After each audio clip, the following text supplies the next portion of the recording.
crowding, the crowd chanting.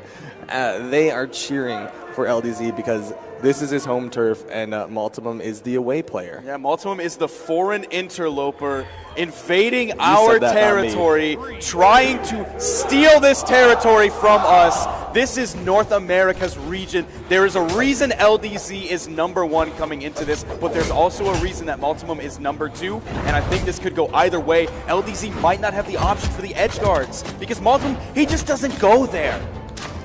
That is fair, but LDZ is already starting off with some big juggles onto Maltimum. Maltimum, he was stuck on the axe. That's the critical pitfall of this Ragnar pick, is that if he's stuck on axe, he tends to struggle. But once he's on the guitars, you're seeing him start to get openers. LDZ trying to force the offstage play. Maltimum having none of it, stays up on top.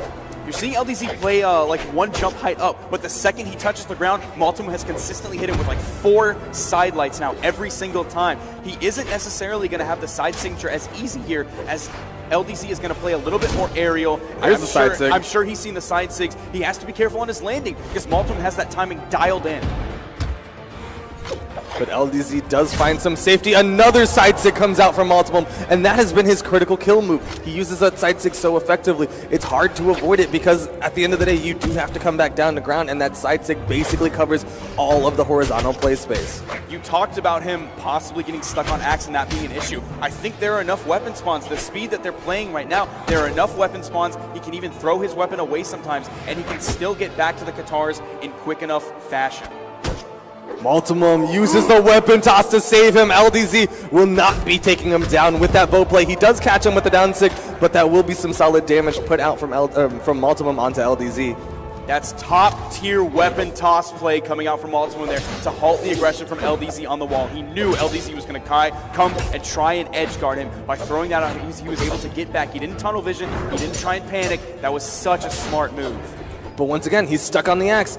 He has to immediately throw it away. He got LDZ high in the sky so that he could throw away the axe and make his way to that guitar kit so that he can build up the damage. But once again, if he gets stuck on the axe, that's just downtime. That's time where he can't be building damage on the LDZ. And there's LDZ with another down signature. They're going so even right now. It is pretty much who gets the signature first once they're both in red. It's been Maltimum so far with the side signatures, but LDZ has been regularly hitting that down signature because of the range that Maltimum has to initiate from. I think LDZ isn't as reliant on signatures, though. LDZ has potential to come out with something like the offstage play. I don't think Maltimum is going to be having any of it, but there is potential for LDZ to just get some side airs, some dares offstage, or even go for the unarmed kills. We've seen quite a few unarmed kills come out from LDZ. You said that he might not have to rely on signatures as much, but you're seeing him throw out a lot of down signatures. I think he's something like 50-50 on them right now. He's been able to hit them somewhat regularly, but he's also been missing them, and he's been punished. That's something that a lot of players have trouble doing, specifically on Koji, because of that 8 dex is punishing. But Maltimum, he's doing a very good job of punishing. He's staying just outside the hitboxes, making it so that he has more punish opportunities on top of LDZ. He's starting to rack up the damage. He's starting to build the momentum, but this is still anybody's game for Game 1 of this Grand Finals. He's throwing out these nairs. There's the downlight. Maltimum is staying below LDZ, looking for these downlights. You're seeing LDZ throw that sword, though, hitting the side air. LDZ has disarmed himself, but he is comfortable with the unarmed. He is able to immediately pick up the bow. He went for the side air. You know, he tried to space out that recovery so that he could punish Maltimum with that side air. He's starting to struggle with the bow air game. He's not able to punish these recoveries with a bow down air. We saw him specifically do that earlier against guitars. He's just not able to do that here. Ooh, LDZ going for a hard read with that neutral stick. He is going to send Maltimum off the stage, but he doesn't want to go too deep. He doesn't want to over-aggress. Maltimum, though, is unarmed. He's going to be picking up the axe. This isn't exactly his favorite weapon, but he does have kill potential here. That side light is not going to be the highest force move. That neutral light, we've seen him get kills with it, but no, he's going to switch to the guitars. Down sig. This is bad territory for Maltimum. This is where LDZ feels at home. He's able to off that side air with his nair. Falling nairs from Maltimum, just adding up more damage. He's going to switch to the axe. It's got higher force on its moves. LDZ almost catches him with a weapon toss. That should do it. The dare, punishing the recovery. LDZ takes Game 1, but that was close. LDZ was just out of the range of that dare. That was, or the recovery. That was so close. Maltimum might have gotten the kill off of that if it would have hit. That could have gone either way. Maltimum, he's got to be a little bit more confident. You started to see the axe play come out. He recognizes that the axe does have a little bit more force in general on its moves, so he starts to use that more as a kill option because LDZ is going to adopt. He's going to adapt to the down six. He's going to recognize how Maltimum is trying to kill him.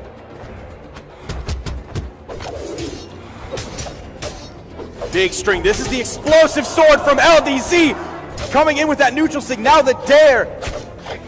But Maltimum has some strings of his own. It's not a lot of damage, though. LDZ is taking Maltimum to red. Nice neutral light into the recovery from Maltimum. Weapon toss into a neutral air. LDZ, now he's on the bow. He's looking for the kill options, looking for the down sig, looking for the hard reads. Maltimum just with 2 sidelights onto LDZ. He's just getting hits here and there, but as long as LDZ can't finish off this stock, that is good stuff for Maltimum. Maltimum plays so grounded with these guitars. You see a lot of players going in the air, really trying to force those nairs, coming down on the other player, but LDZ is going to pick up that side sig, taking out Maltimum. That is an early lead for LDZ. If there's anything about LDZ that we try to hammer home, it's that when he gets a lead, he keeps his lead. He's going to start trying to push that lead. Maltimum wants to take it away. He's able to deny LDZ that weapon. No edge guard. Instead, he just slaps him off the soft platform, ends up pivoting up the stocks. He's going to start clearing the board. He's going to be sticking with the guitars. LDZ, there's no weapon for him, so Maltimum's going to take full advantage, go guitars onto the unarmed. This game is dead even. Maltimum is starting to just pull a little bit ahead.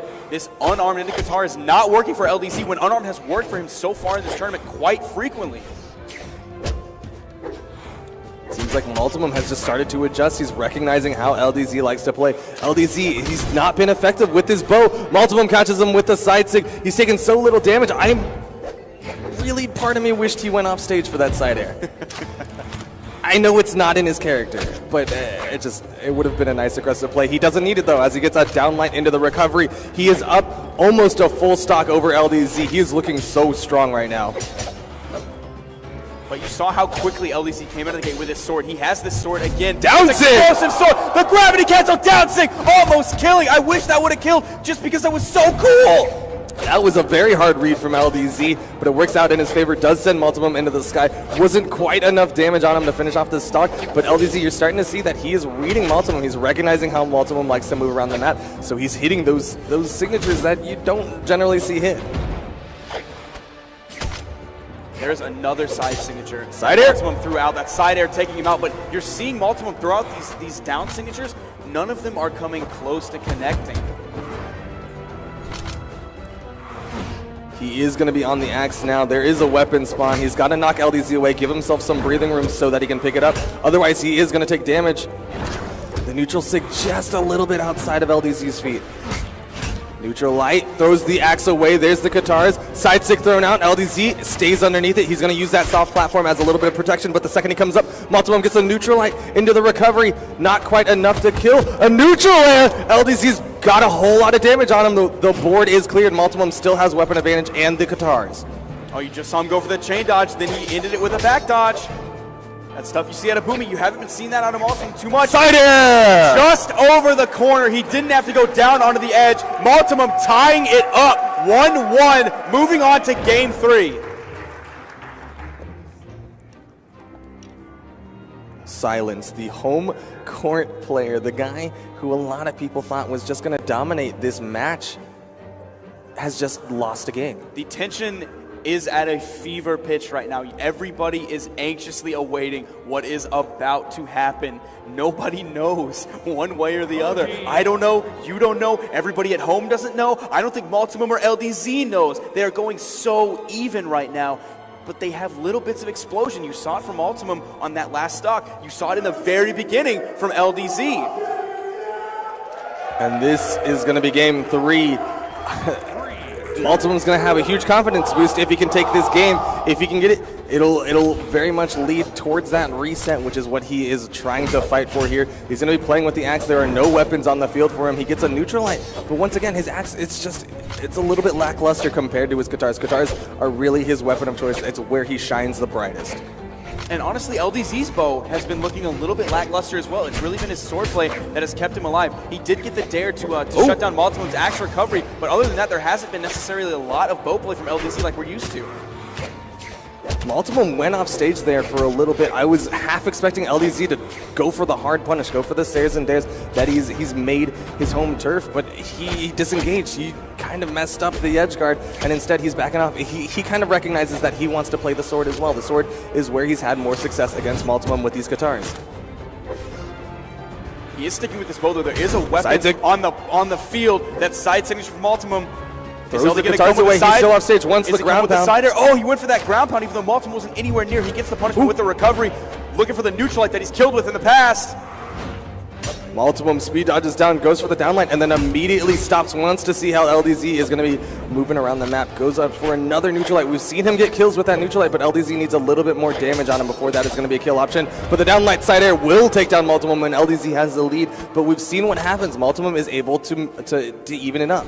LDZ is going to take that first stock with the classic North American special. That does it. Downlight into the side air. Maltimum answering back. This is exactly what we saw before. LDZ getting the first stock, but then Maltimum immediately turning around without taking any damage. They are so incredibly even, but we're starting to see LDZ make a gap for himself. You're starting to see his bow really come alive. Maybe it took 2 games for him to really warm it up, because he is starting to have a whole lot more success on Maltimum with it. He's starting to slow it down. He's starting to play it more punish heavy, more guaranteed hit heavy, like an EU player. We've said that about LDZ in the past. He's an EU player in a North American address.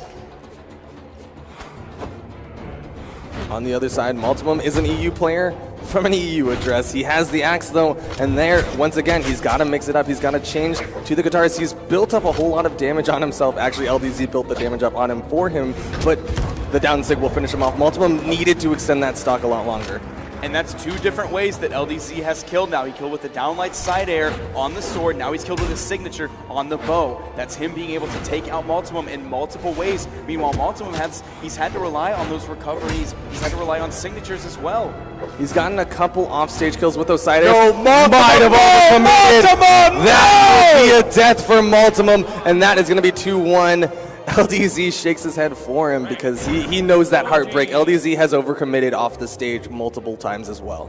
Maltimum still looking cool as a cucumber. The stone cold Swede, emotionless, expressionless. All he has is LDZ on his radar. Maltimum, 1 game away from being in a second place. LDZ 1 game away from winning the grand prize and becoming the #1 Brawlhalla player in the world.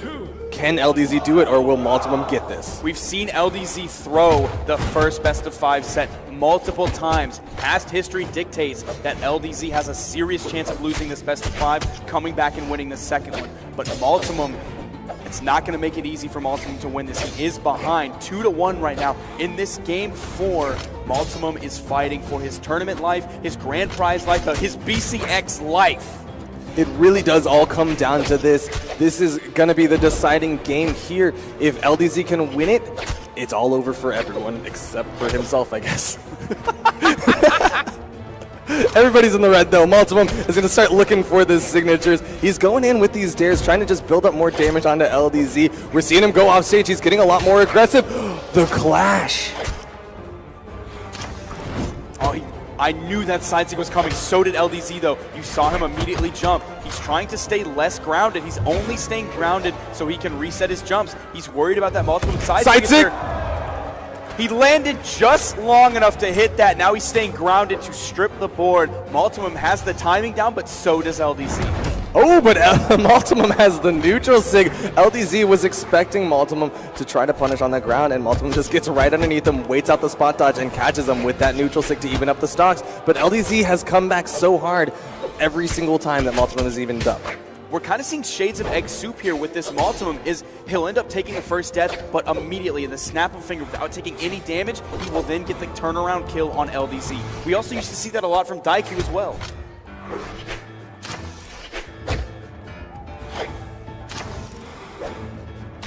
We're starting to see the speed dodges come out from Maltimum. He's getting a lot more aggressive. We're seeing him go off stage. We're seeing him speed dodge to try to stay in line with LDZ. He's changed up his play style. He's tried to make an adjustment to play more aggressively with these guitars, and he's actually started to do a little bit more with his axe as well. You are seeing him on this axe. This is going to be big for LDZ. Oh, he misses the dare as Maltimum dodges through it. Neutral sig! Sending LDZ down and to the left. Weapon toss. With the weapon toss, the LDZ special. And that will get the stock. But Maltimum is in the red. We might see LDZ do the exact same thing that Maltimum has been doing, which is come back, immediately get the kill. Side air. Maltimum is playing on the edge here rather confidently. That is it. But he had nowhere to go. LDZ waited it out just long enough to make sure to know exactly where Maltimum was going to be in that push-off column. He didn't want to do it too far to the left. He didn't want to do it too far to the right.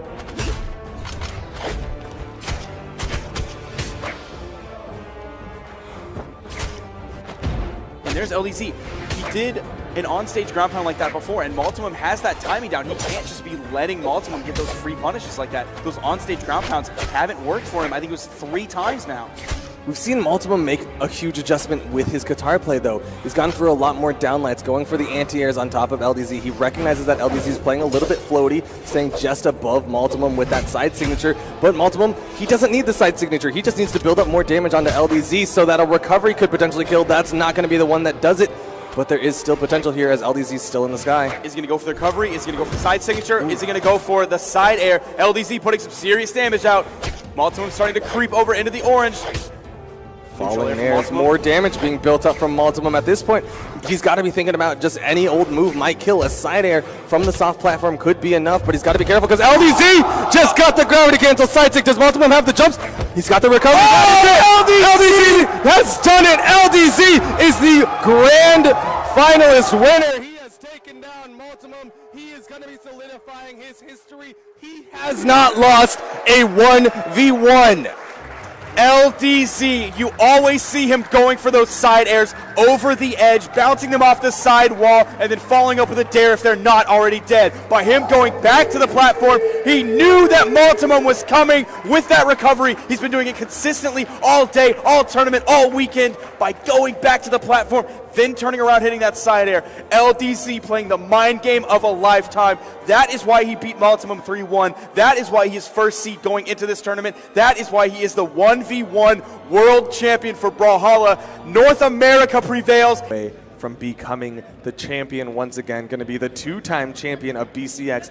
Can Addymestic put a stop to that? Can he even put a chip in the armor of LDZ? You know how it is. It's going to be tough. It's going to be tough. I believe in Addymestic, but it's going to be tough. We are seeing the Lucian pick. We are seeing the Val pick coming. Nothing surprising here.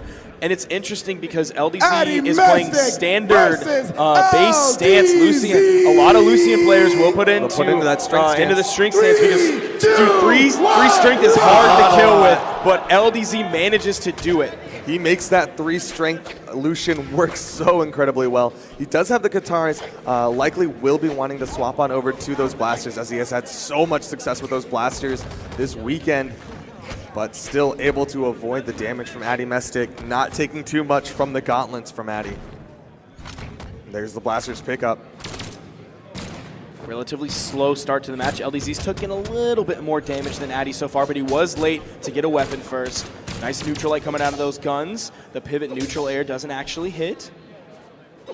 Very patient on his return back to the wall. Goes for the ground pound. Addy very far and away from that wall. Not going to be caught by that ground pound, but the spot dodge into the turnaround downlight stare from LDZ. Addy still maintaining that damage lead just a little bit. Nice side light coming out from him, forcing LDZ onto the edge. Nice side air. Not committing too much. No yes, dodge. It is. Off of cooldown for LDZ. Addymestic is going to take an early lead. Really good positioning from Addymestic to avoid that nair. Had LDZ gotten that nair, immediate chase dodge up, and he would have gotten that wall touch. Seen him take on the side again. The ground pound. LDZ is able to use that very safe unarmed recovery to get back. Doesn't have a lot of range, but comes out very quickly and is hard to punish.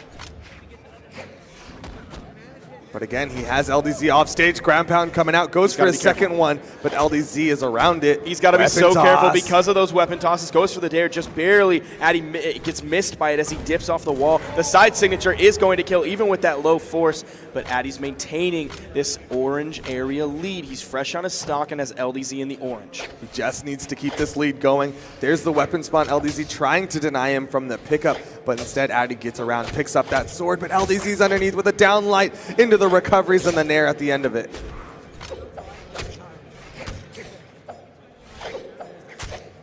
Side air from LDZ. Addymestic again with these turnaround sword stairs into the weapon toss. Can't quite get the ground pound. The nair from LDZ helping him out. Oh! Yes! Unarmed down light into a pickup. Caught the recovery. Yes! Addymestic! Addymestic! Addymestic doing absolute work, trying to maintain this orange health lead over LDZ. Continuing his strings, the side air's coming out from LDZ, the ground pound, the AoE of that peaks right over the edge, ends up spiking Addymestic below. That the lead is shrinking just a little bit. You see LDZ in yellow now where he was orange before. But Addy trying to get around again, those gravity cancel down lights. Big damage, the big recovery damage. at the top. LDZ not able to get that gravity cancel neutral sig attempt. Instead was going for a chase dodge nair. Damage has been evened up though between the two. Good avoidance from Addymestic. Ground pound connects. LDZ's disarm. Oh. Dare. He touched. He got his jumps back. Addy able to deny the weapon pickup. He's got the sword in hand, but LDZ is very confident in his play. Not worried about being unarmed. There's the downlight into the side air. LDZ floating quite a bit. He's looking to pick up Addy. There's the dare. We're not going to see him chase too hard. He's worried. They're both in kill percent at this point. In fact, both players might struggle to kill at this point because of the low force that both of them have.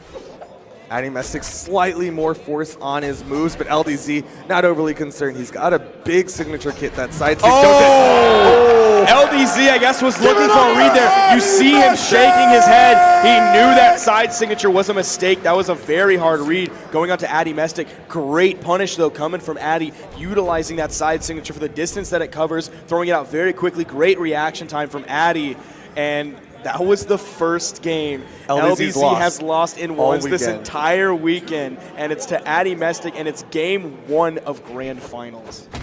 That's a great start for Addymestic, but he needs to maintain that momentum. We saw LDZ really starting to mitigate that momentum in game 1. Addymestic, he's got to figure something out so that he can maintain it going into game 2 and game 3. He wants to play for that reset. Oh, the recoveries from LDZ. Downlight into a pivot nair. The nair's actually coming out from Addymestic this time. More nairs. The GCD light into the side air placed so well.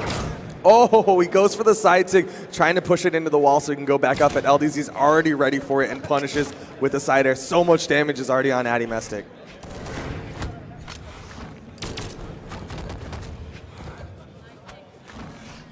With the weapon toss.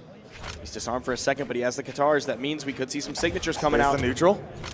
Addymestic able to pick up a sword. He's doing a decent job adding damage back up onto LDZ and not getting taken down. LDZ getting a little bit desperate with those signatures. There's the down signature. He's already thrown out 2 neutral signatures. Likely won't be throwing out a side signature considering Addy punished so hard in game 1 with it. But there he does it. As I say, he's not going to do it. Recovery's coming out, I heard though. the shakiness in your voice as it happened because you were so nervous about it.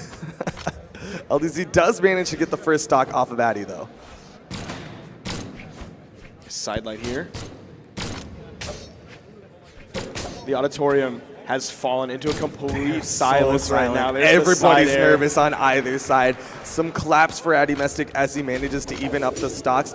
Decent damage coming out, but LDZ, again, so confident in his unarmed play.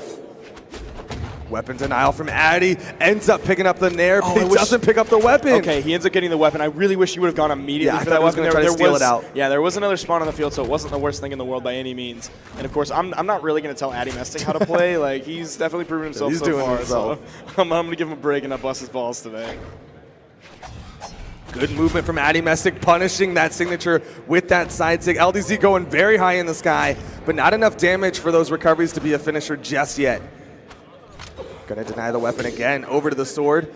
Has LDZ off the stage. Gonna be looking for that recovery, almost like he was gonna try to save LDZ in a 2s game.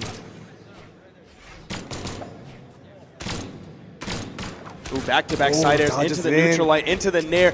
The weapon toss saving him from getting picked up by the recovery there. The damage has virtually been evened up. LDZ still might struggle to kill just a little bit if he doesn't pick up a recovery or a signature, but he does pick up the recovery. It's not going to quite kill. It's too low on the right side. Addy finds the unarmed recovery, still maintaining the slight lead that he has. But he's got to widen this gap. He's got the gauntlets in hand. Going to be starting off with a nair into a dare. Can't quite keep that continued. But he's still keeping the weapons out of LDZ's hands. The downlight recovery, not enough. That's that 3 strength that Lucian has. He is tough to kill with. That's one of the reasons that his Qatar signatures are probably so darn good, is because he struggles to kill outside of signatures. Weapon denial from LDZ. Addymestic waiting for the spawn, just trying to kick LDZ away. There's the sword pickup. Trying to get underneath. Nice downlight Sair. More stairs coming out from Addymestic. Ground pounds onto the platform. Not sure if it was trying to take a page out of Boomy's book with that bait. Downlight Sair again. We're going to see a dash jump ground pound. No, LDZ's got that soft platform, so he does end up getting back up. Neutral light will disarm. Still no ground pounds from Addymestic. LDZ! Burned it all! He didn't touch! LDZ making a critical mistake. A critical mistake hurt him in game 1. Oh, headsets off. A critical mistake hurt him in game 2. Could this be the cracking under the pressure of LDZ? He nods, he waves, Boomy's gonna be coming up. Gonna talk to his former teammate, gonna be talking to his friend.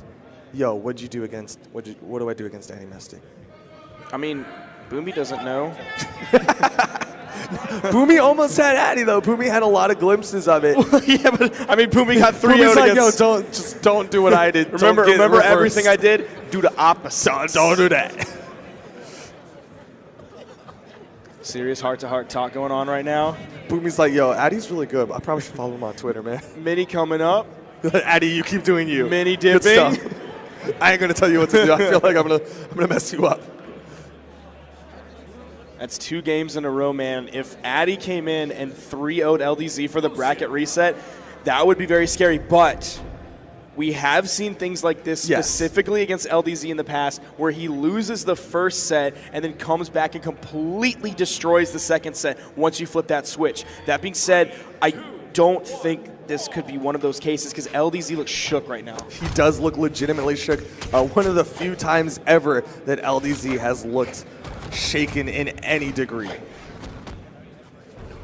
It used to be notorious that Starlight would face LDZ in the grand finals. Starlight would win the bracket reset, and then LDZ would completely demolish the second set. I don't think... It would also be a close first set, though. Yeah. I don't think this is the same LDZ that we saw against Starlight in online tournaments back in the day. Taking a breather seems like to help a little bit, but look how much damage is on Addy right now.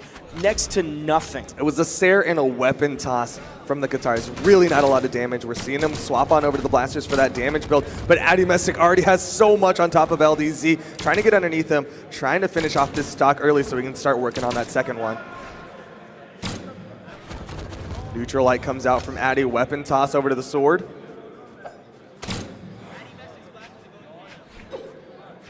See LDZ utilizing that high movement speed that Lucian has, going back and forth.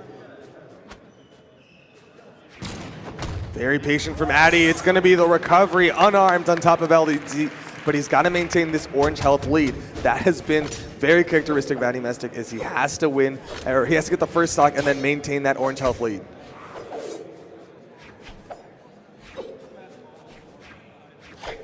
LDZ being very careful on how he wants to initiate. Looks like he's struggling to get in and do the damage that he needs to. You see him dashing and moving away before he decides to commit. Playing very defensively, very passively right now. Tries to reach out there with that down signature. Doesn't quite hit. It's side sig. That free force, man, is really keeping him far behind right now. He's having to work against it every time. But again, Addymestic, orange health difference, 75 roughly damage difference between the two of them, and already is swinging with that neutral light on the gauntlets.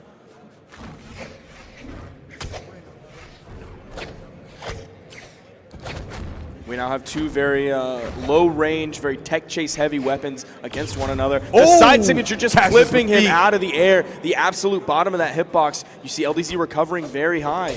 That's that Spirit Palm from Addymestic. That Gauntlet side signature sends LDZ off, but LDZ still makes it back up on the stage. Addymestic with an interesting weapon toss. Not sure if he was going for the wall and hoping it'll bounce off as LDZ gets close to it, or if it was just a slight input. I think he got the like goofy animation on it too. That can happen if you do it like right on the perfect frame.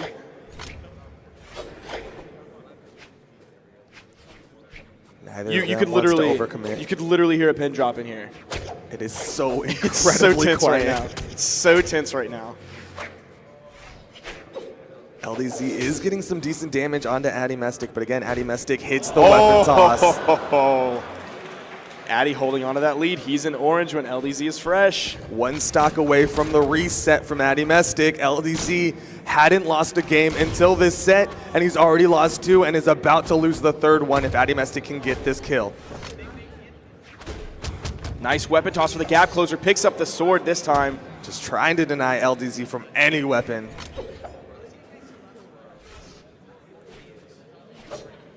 LDZ really, oh my gosh, you saw him moving around, not attacking, moving around, not attacking. Then all of a sudden he ran in, decided to throw out that side signature.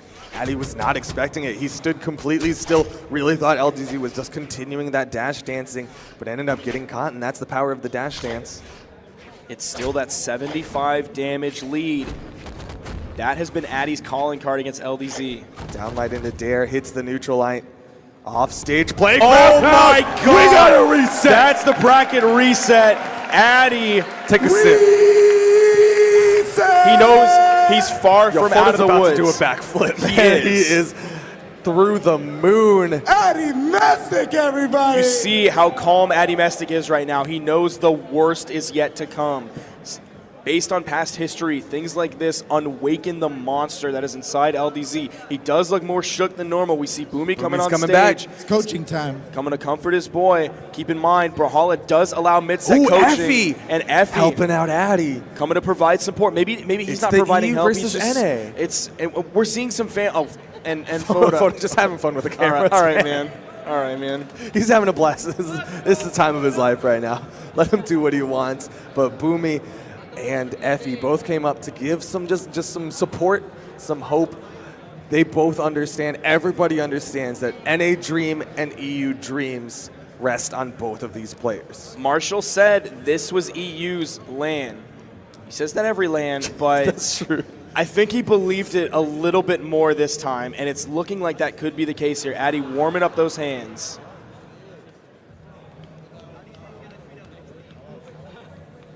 LDZ changing the track.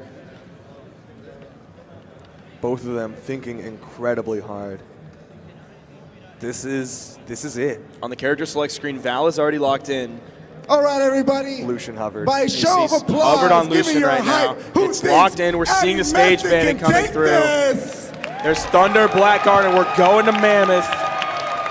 This is the bracket reset. This entire year comes all down to this set. The entire circuit comes down to this. LDZ, he's played in maybe a handful of tournaments and done incredibly well. On the other side, Addymestic has been to basically everything that he could and done incredibly well. These are two very big contenders in their own regions. LDZ, the last remaining regional qualifier, the US West regional qualifier.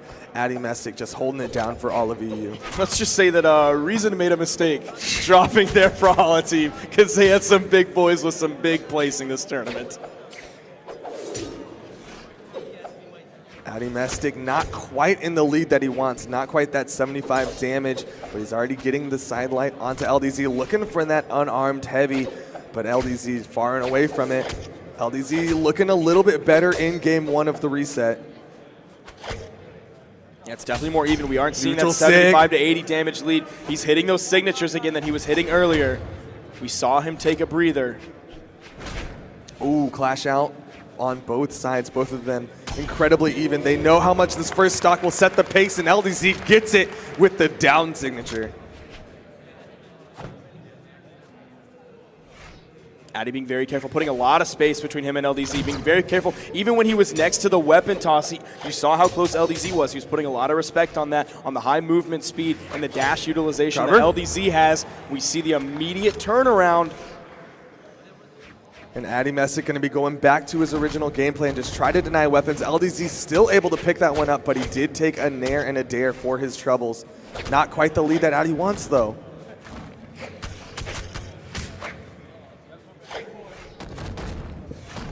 Dare, nair, recovery. Gravity cancel side sig. Addymestic waking up.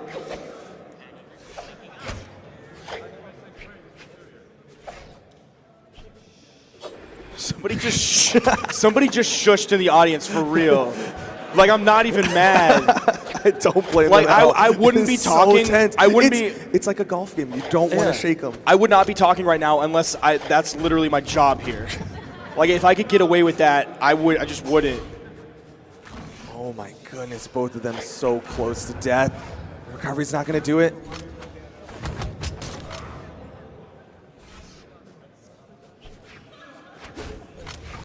Neither of them wants to make the mistake. Side sig thrown out. I don't expect a sig from LDZ. 100%. I don't think he's going to do it. I don't know. We might see one. Like, he placed that neutral sig so well. Maybe he might start relying on specifically that one. Addy's playing kind of floaty right now. We're seeing him touch the ground and then jump up twice. On stage ground pound. There's the side air. LDZ maintaining this lead. It's a little bit smaller than 75 to 80 damage, but he's still maintaining it. And just like you said, he was trying to get away, man. Went all the way to the right side. Addy was just like walking up. Gets that unarmed recovery, evens it up immediately. It's the quick turnaround. If it comes down to even one damage in the end, it's exactly like you said. It's based on who gets that first stock. That's what sets the pace. But LDZ, he's been doing a lot better of a job with these guitars, really getting the strings, really getting those consistent hits on top of Addymestic. Seeing the guitar string coming out. Oh my gosh, carrying from right to left. Good dodge from Addymestic. Had he gotten hit by that recovery, I don't know if he would have survived. Dude, Addy's in kill percent at this point. Maybe not quite for a Lucian. Definitely not for a Sayer in the middle of the stage. Oh, trying to get in with that dash jump nair. Looking for that nair as his startup for the dare follow-up. Oh, barely avoids the down sig. Nair underneath. Addy needs more damage. The side sig just right over his head. The recovery, not quite enough force on that. That's that 3-force Lucian, man. That is really just a mountain that he has to climb at this point. He's been climbing it so far. He's been finding those kills when he needs to. Are we going to see the neutral signature? Yes, we are. That is going to be the kill. Hands in the air. LDZ breathing a huge sigh of relief, interrupting the momentum of the push forward from Addymestic. He found what he needed. His guitar is doing incredibly well. And we are going right on into game 2. It is LDZ versus Addymestic. Can Addymestic come back into it, take game 2?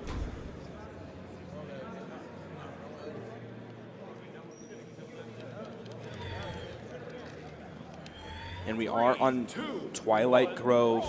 You saw what Boomy was able to do with blasters, utilizing that island here. Are we going to see the same focus from LDZ, or are we just going to see a standard blasters play that doesn't rely on the island? I almost think LDZ is going to be playing a lot more guitars. That's what really works in game 1 is the guitar play. And you can see he's already sticking with these guitars. No weapons have spawned just yet, but he's not even thinking about swapping them over. Addy, down air, not enough. LDZ does come back up, but Addy's underneath. He's got a significant damage lead over LDZ. LDZ just trying to deny the weapon, swaps on over to the blasters. Oh, back-to-back the finishers.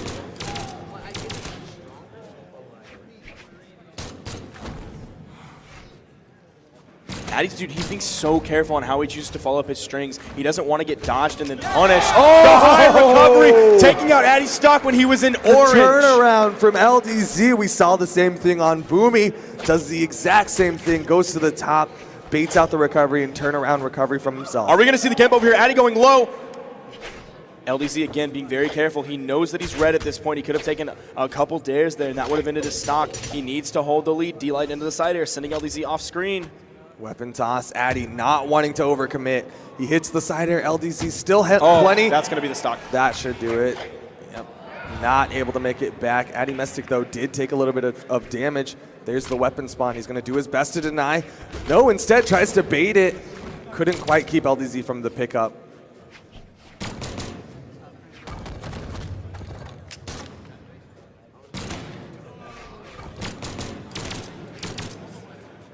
Again, gravity cancel downlight's working for LDZ. Downlight, Sair There it into is. the recovery, not going to take down Addymestic, but a huge damage difference between the two.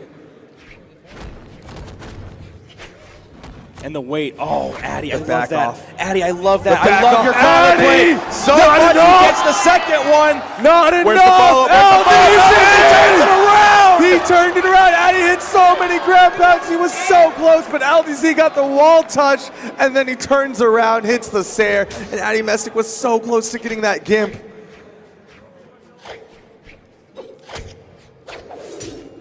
Honestly, I never thought hundreds of people in a room with concrete walls and floors could be this quiet. I didn't mean get loud. I just meant that it's tense. Y'all chill. I'm not throwing shade at you. It's the respect that y'all have for these competitors. Oh, LDZ still makes it back.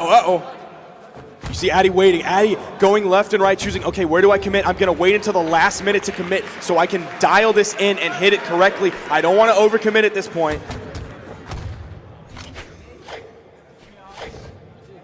Addy. No. Double bar. LDZ though, you saw Carol, he didn't immediately rush over, putting so much respect on Addymestic. He knows after losing that first set. About half the audience lost 10 seconds of their lives when Addy bonked his head like that. I think I lost 14 years, Oh my goodness. and I'm already old.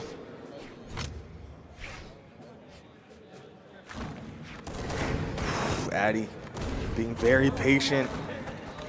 LDZ trying to get that recovery, knows how close Addy is to death.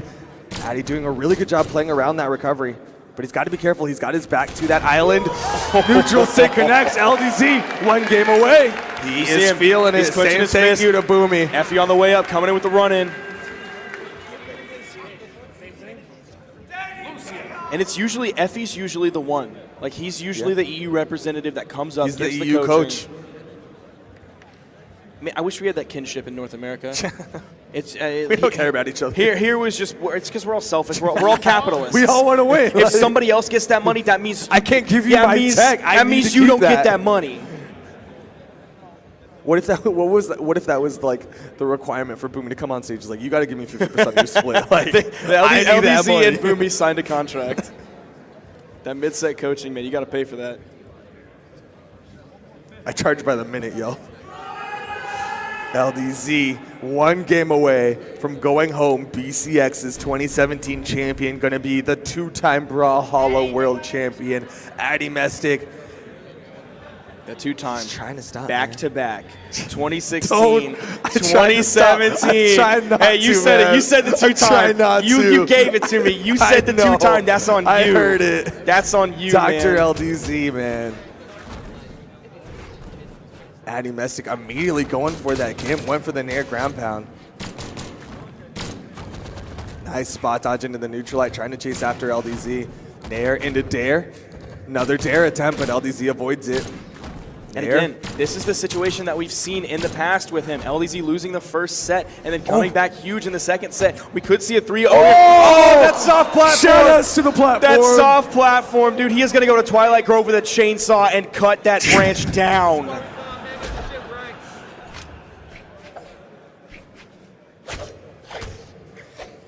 Down air from Addymestic. LDZ over to the island. Not able to punish the ground pound. Does stuff with the neutralite. And I don't mean it like, oh, he just did some stuff, but I mean like he stuffed the attack. I mean, he did do some stuff with the neutral. You ain't lying.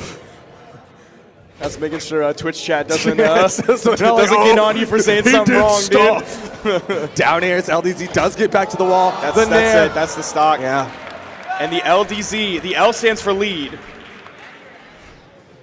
Because he has the lead. And once he gets the lead, he wins the set.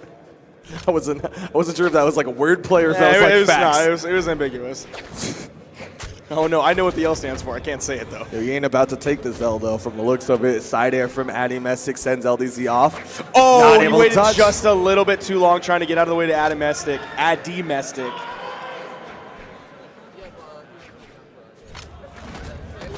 Nice recovery into a Dare. Does pick up the Nair, but he's not going for the immediate Dare follow-up that he had done previously.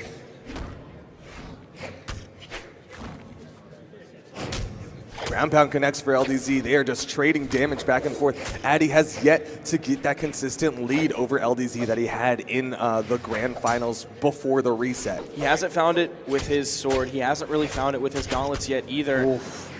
I would have maybe thought that we would see the character switch here. I don't know if it would be a good idea or not. I honestly don't at this moment. I don't know what kind of read Addymestic would have on it against LDZ. Side air.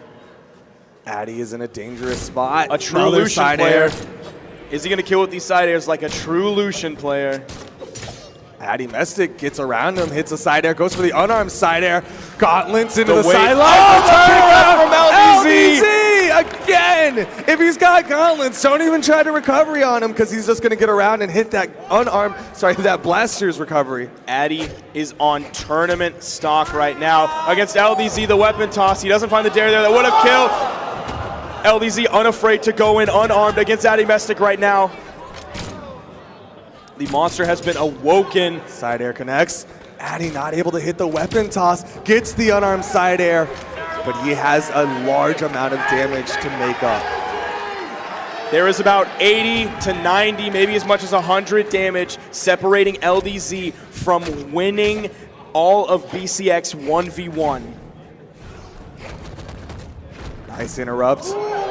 Keeping the momentum, but Addy not overcommitting. The side sig connects again for His Addymestic. GC side sigs have been so absurd. He's placed them so well. It's off that recovery. He does it with such fantastic reads. LDZ still with that damage lead. The downlight connects for Addymestic. Not able to follow up. No momentum really going out. He's the side sig. He's still alive. Addy's still alive. There's the nair. He's still needing to put out this damage. Gets the neutral light, jabbing it up. Recovery. Both of them close to death. It's down. It's last stock red. Last. LDZ does it. LDZ He is the back to Boomy back. rushes the stage. Gonna give LDZ a hug. That's all the boys repping LDZ. They know how much it means for LDZ, the two-time Brawlhalla World Championship champion. LDZ has to be the most relieved man in the entire world. He just exhaled about 1,600 gallons worth of air out of his lungs. This right there Right in the dead middle between center. them. That's what they're fighting for. That and the lion's share of the prize. It is a lion's share, man. Here we go, Sandstorm and Wrench starting it off. Wrench, first one to pick up a weapon. Has the Katars in hand. Sandstorm over to his characteristic weapon, the scythe, as he gets chopped up by the Katars. Now, Duke already mentioned it earlier, but the W next to Sandstorm's name on the overlay means he's coming from the winner's bracket, so he has to win one single best of 5. Wrench, on the other hand, the L next to his name comes from the loser's bracket. That means he has to win 2 best of 5s. The first best of 5 would effectively Flash send out. Sandstorm into the loser's bracket. Goes for the neutral which sig. Wrench Still is had a looking to recovery. do. Wrench already trying to knock Sandstorm down, trying to go for the reset. He knows that he has to do 2 best of 5s. The longer this runs, the more exhaustion he'll start to feel.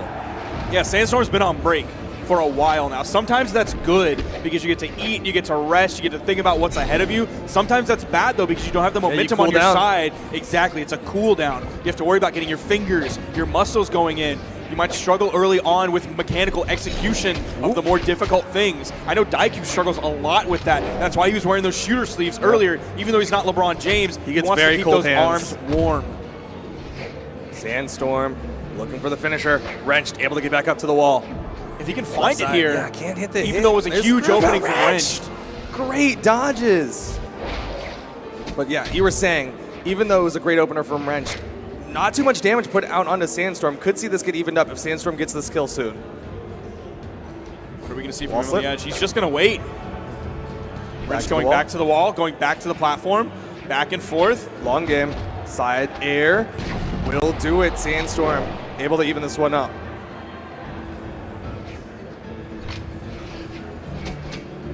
There's the sidelight, immediate back off There's into the Ensnares. nair. Turnaround nair. Interesting option.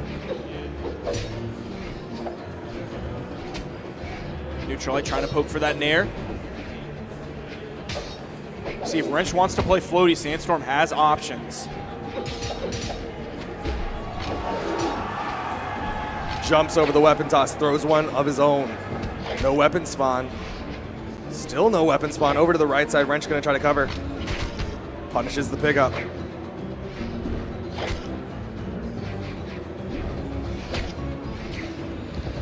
Ooh, so close to one another. Yeah. Wrench was too afraid to commit to anything huge because he didn't want to get punished.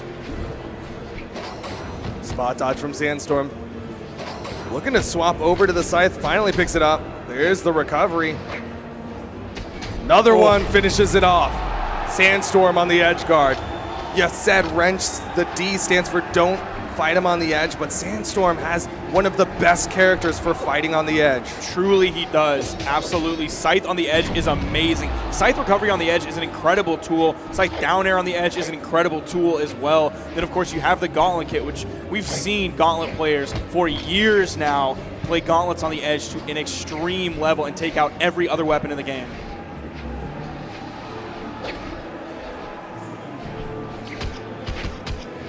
A little bit of a slowdown as neither of them wanting to make any over-aggressive approaches.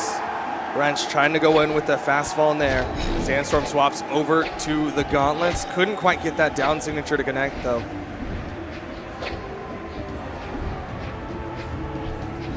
Yeah, this game is really slowed down a lot.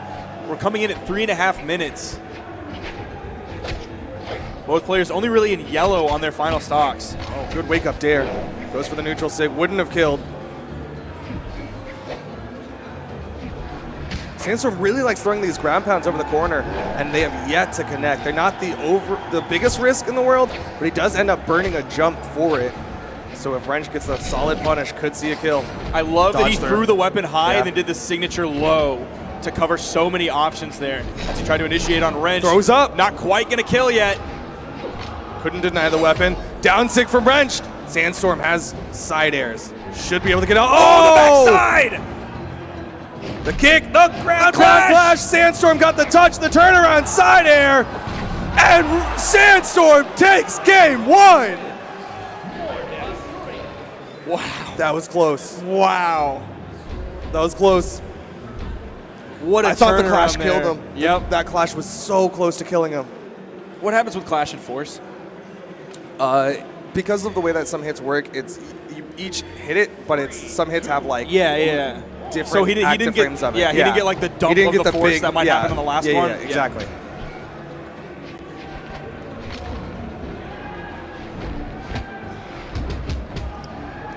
Wrenched, unarmed. Getting some decent damage onto Sandstorm to start it off. Again, very patient. Still trying to feel each other out. They haven't had that many sets against each other.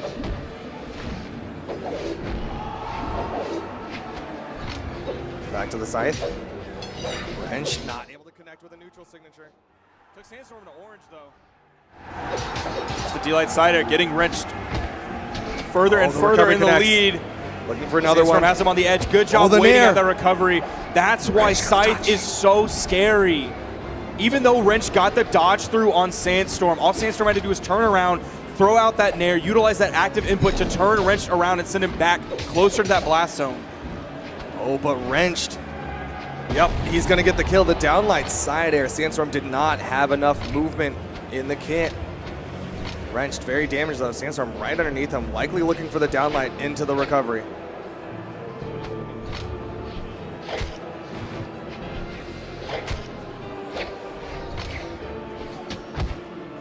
Great kick, great recovery. Sandstorm evens it up.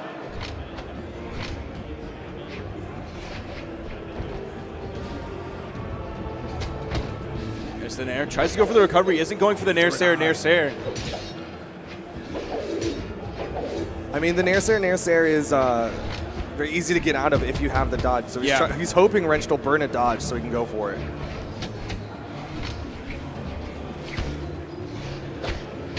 Wrench again has the damage lead. Great recovery from underneath. Wrench with a big lead. Sandstorm barely avoids the sig. Punish. Small punish. Getting bigger. Wrench has to be Getting careful. bigger. Needs to finish it. Wrench able to touch the wall. Great dodges from Wrenched. That was basically one signature punish that took him to orange. That's Scythe and that's Sandstorm. He's gonna throw him up, get some good damage. Both of them at that kill percent. Punches come out. Oh, he's chasing. Oh. And that's just scary. The downlight there comes out. That's exactly what Wrenched Wrench was waiting for. He didn't want to get too close to that corner to where any of the moves from Sandstorm right over that corner might hit him. But he wanted to stay there so he could throw out that downlight, pick up the side air.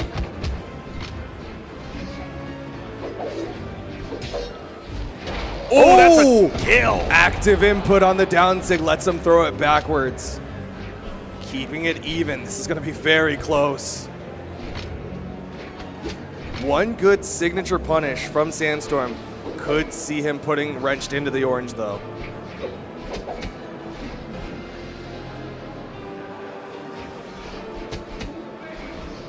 Get back up onto the main stage. Just pulls him up here. A win here for Sandstorm would put him in a tremendous spot. It would mean one more victory would give him the entire tournament, coming out first place in his first Brawlhalla LAN. Ooh, this could be it. This is close. Wrenched getting into that kill percent. Can Sandstorm do it? Can he put himself one game away from being crowned our Brawlhalla 1v1 world champion? Down sig throws up. He's close. Sandstorm, the up-and-comer. He has not participated in a Brawlhalla tournament until this year, and he's about to win the world championship. That's so nuts. That's so nuts for how quickly he got up to speed in this game. Platform fighter experience or not, that's incredible.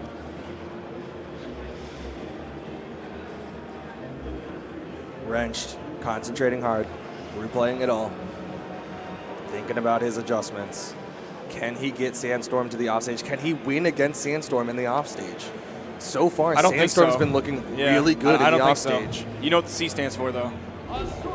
He is the clutch. He can clutch it. Last opportunity for Wrenched. He has to win 3 games in a row just to reset. And then win another best of 5. Just to reset. Just to go to another best of 5. That is the privilege that you get when you are on the winner's side of the bracket, is you don't have to do that. Here we go. Potentially the last game for 1v1. Yeah, this is huge. Wrenched and Sandstorm. Sandstorm picks up the spawn weapon, has the gauntlets in hand. That last game wasn't even really that close. No. Sandstorm got Wrenched to kill percent on that final stock so quickly without taking hardly any damage at all. Oh my gosh, and it might be another huge opening game, but that was the first hit Sandstorm took. Wrenches in the orange, charging that up. That big woo.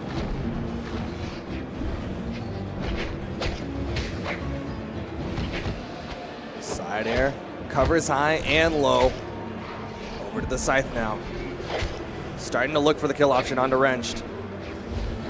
Throws out the down sig. Great spot dodge from Wrenched. Just enough invulnerability frames in that spot dodge. Oh, can't get the punish from behind. Sandstorm kicks him off. Another hit. Wrenched has jumps. Gets the wall touch. Side sig, that's gonna kill. Even though Sandstorm is using the defense stance, which takes 1 out of strength for a little bit more survivability, he didn't struggle to kill there, and he has so little damage on him. He's like just in the latter stages of orange. Oh, wow. That's the strength stance. On the other hand, Wrench putting 1 into strength gives him a little bit more power on all of his moves, including his signatures. Also utilize that soft platform to get him closer towards that kill box so he could throw out that down signature. Wrenched evening it up, keeping this close, and these past 2 games have been incredibly close between the 2 of them. Wrenched just like 1 hit from finishing out any of them.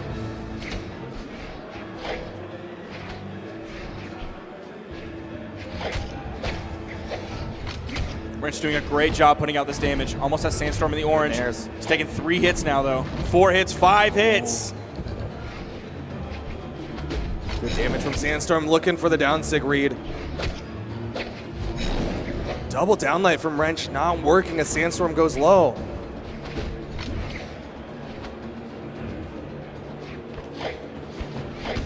Sandstorm without a weapon. The spawn comes he in. charged it. Contesting that signature.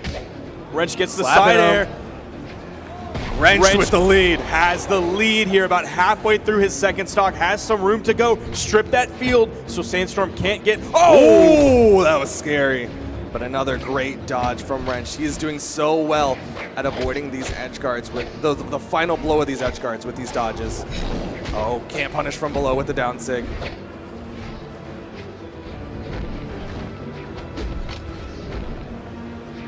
Wrench being very careful, putting a lot of space between him and Sandstorm. Trying to maintain this lead. 2 hits coming out. Ooh, a delayed recovery. Trying to wait for that dodge. He wasn't quite in the position to hit it, though. Too far to the left there. Goes out the 6-second one. You see Wrench hesitated for just a second. Like, he's like, can I punish this? And that slight hesitation gave Sandstorm the perfect opportunity. Because generally you'll cover with a neutral light. So he backed up, saw that there wasn't going to be a neutral light, but Sandstorm was like, this stuff is already off cooldown, going for it again. Sandstorm able to even up the stocks. He still is just a little bit behind. He has sight. There's the side light. He's going to wait for Nice just a ground second pound. to go off stage before going for that ground pound. That turnaround ground pound on the edge that covers right below him and sort of a cone over along the wall as well. Dead even in stocks. Dead even in health right now. Oh, that could be in trouble. He dips just down below the level of the stage. Wrench running out of movement. Barely avoids the side air. Not going to kill just yet. But that Still did good damage. move Got him off screen. Sandstorm into orange. I mean, sorry, Here's the red. scythe. Wrench staying very low, trying to avoid the ground pound. That will do Sandstorm just did it! 3! Sandstorm! Oh! Sandstorm is the Brawlhalla 1v1 World Champion! And there you see it, his teammate Ethan is there. Which means they probably haven't played each other at all. Here it comes. 3, 2, 1, You can hear the entire crowd getting into it. 3-2-1 brawl, and Sandstorm and Simple are going to be kicking off the grand final. Oh! Sandstorm! What a kickoff! He's got to be careful about that, though. We've seen Simple turn those around. That's something that we know Sandstorm has in the tank and something that Simple is very used to fighting against. Now, if you're unfamiliar with Grand Finals, because Sandstorm entered Grand Finals through the winner's bracket, he has that W next to his name. He has to win 1 best of 5. That's his reward. But if Simple wins the first best of 5, there's a bracket reset. Technically signifying Sandstorm going down into the loser's bracket. Oh, no. We might not even make it that far. No. Simple's going to pull out the first stock here. Sandstorm barely even hurt starting off game number 1. That stock got lost, and it got lost fast. There's a lost and found somewhere. Simple's going to have to look for it. See him playing that zoning game, trying to utilize the down airs. Sandstorm's got down airs of his own.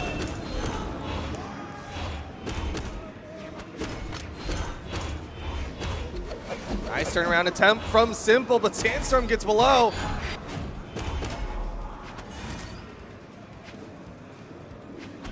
There's a weapon spawn. Ooh, that's going to be a nab from Sandstorm. Going in that one again, going to the side. Oh, beat out a recovery. Oh!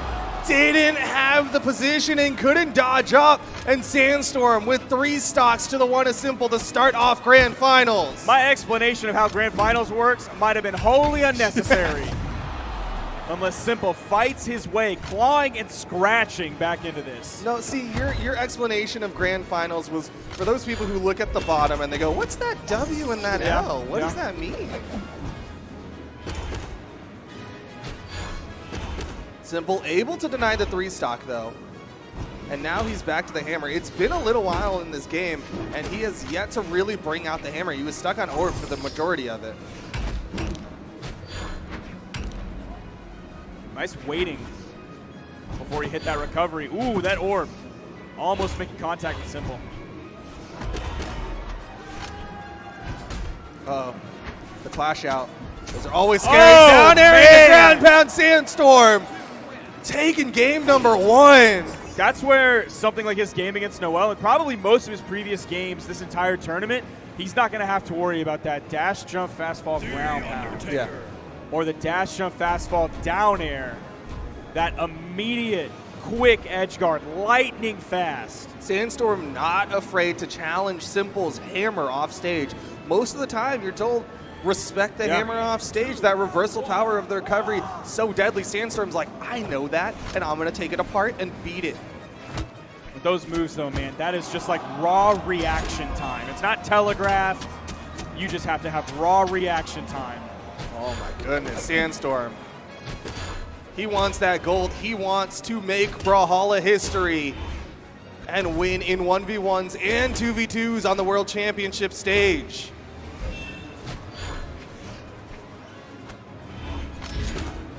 Ooh, the neutralite. Guess Simple must have dashed into it. He has the damage lead here. Goes for the ground pound. Simple avoids the ground pound just barely.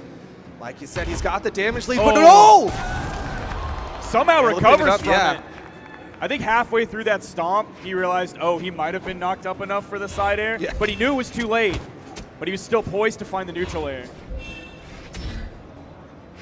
It's better that he didn't go for the side air because it would have put him in recovery frames. So it was definitely the safer option to kind of hold back. But it was definitely interesting to see in the moment.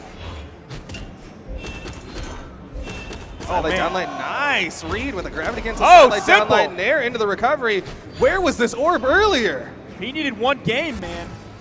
He was coming off that set against Noel. He was still turned on Noel mode. Now he's on Sandstorm mode.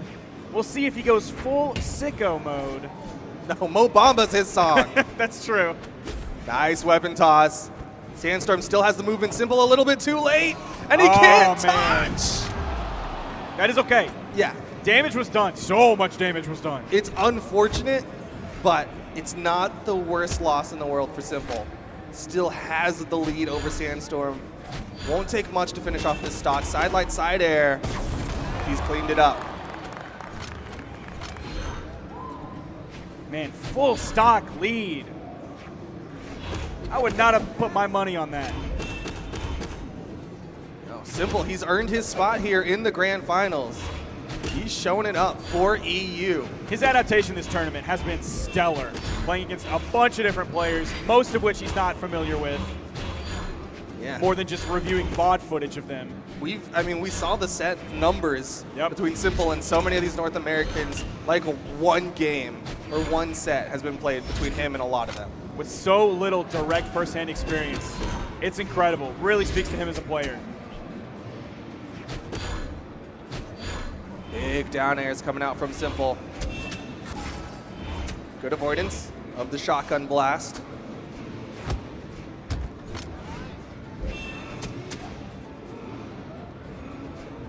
Ooh, Sandstorm being careful how he wants to engage off stage.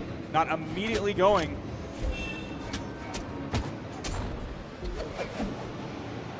Lands the side air, goes for the gravity cancel downlight, expecting Simple to go low. Recovery again.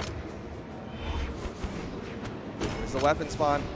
Where's the weapon spawn for Simple? Over to the left side. He picks it up, but Sandstorm able to avoid the side sig. Still maintaining this major lead that he has. Sandstorm in the red. Weapon spawn coming in just over Sandstorm. Turns around with the air. Is he going to do it to him? Great chase dodge usage. Simple gets back. A little bit of fear in his eyes, though.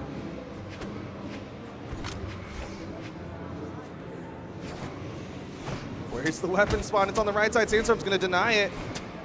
Oh, man. Simple trying to make his way to it. Sandstorm is chasing him down. He says, screw the weapon. D-Light, gravity cancel, neutral heavy.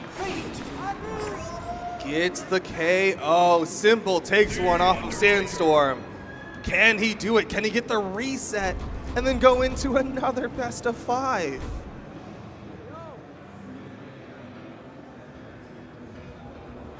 Shoutouts to the theming again with this Undertaker in the all black colors versus Sandstorm with Fate on the all white colors. Yeah. I appreciate it. Good job, players. It's Orb v Orb again.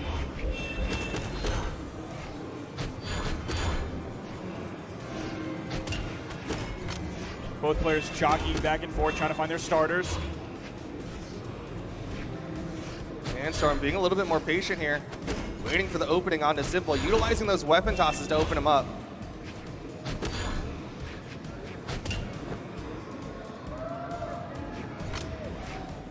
Sandstorm, tied 1-1 in the first set of Grand Finals. Here at the Brawlhalla World Championship 2019, man. Nice recovery.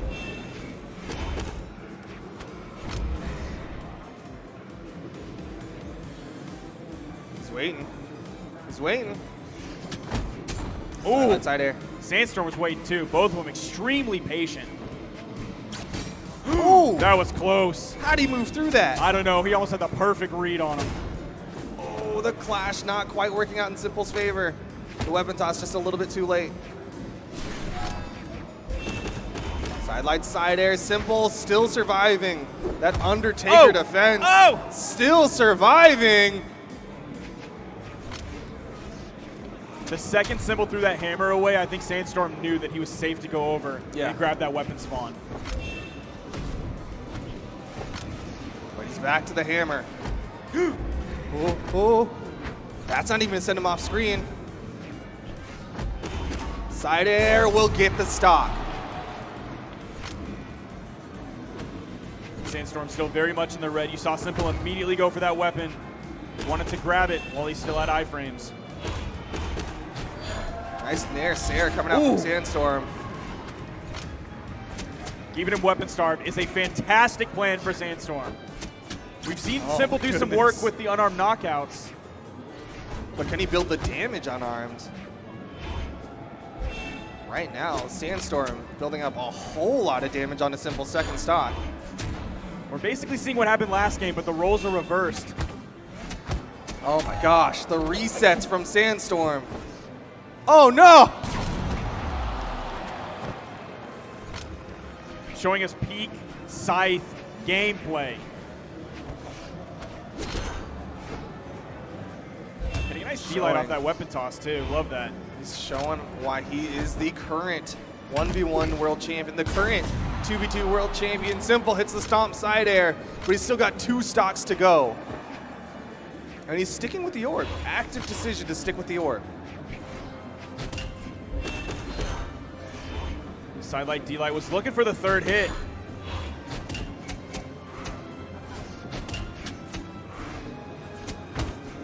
Ooh. Oh, this is good damage. Sayers and nairs. This is good damage for Sandstorm. Oh, continue. Simple. Finally finding a response to all the scythe damage. Oh, that just was off the deadly mark. close.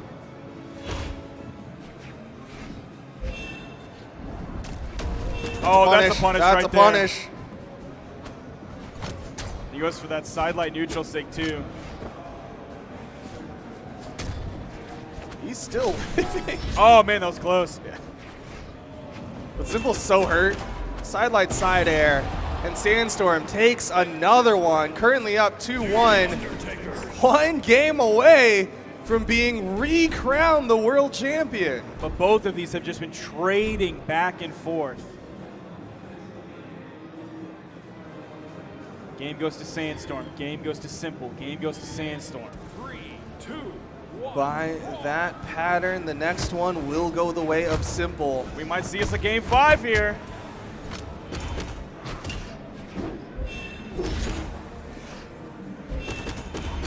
Sidelight side air from Sandstorm, already getting the better of Simple. And it's by far this game. This Sandstorm just leveling up game to game. Oh Side man! air. Almost a clean stock. Yo, that's pretty clean though.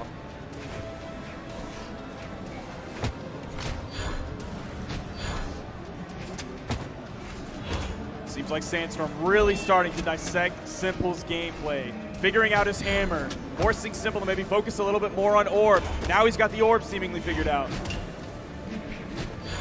Sandstorm, he just has Simple in his pocket.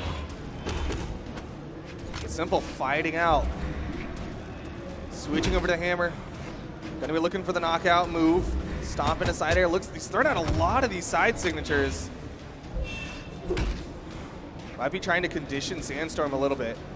Staying very grounded so that when he needs to, he can go for the sidelight down sig. Oh no. Whiff punish. Big dare. If we were on Brawlhaven, that would have been a knockout, but we're here on Mammoth. Man. Oh! Avoids the ground pound. Nice recovery. Sandstorm gets taken down in second stocks.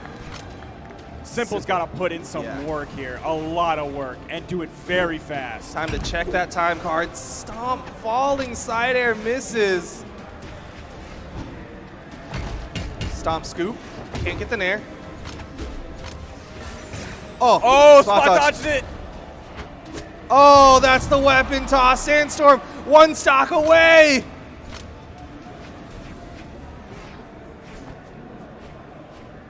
And I think that shows Sandstorm's ambition, the true heart of a champion. He didn't want to just win this for the prize pool, for the clout, for the glory. He wanted to win this to prove that he is the best Brawlhalla player of all time.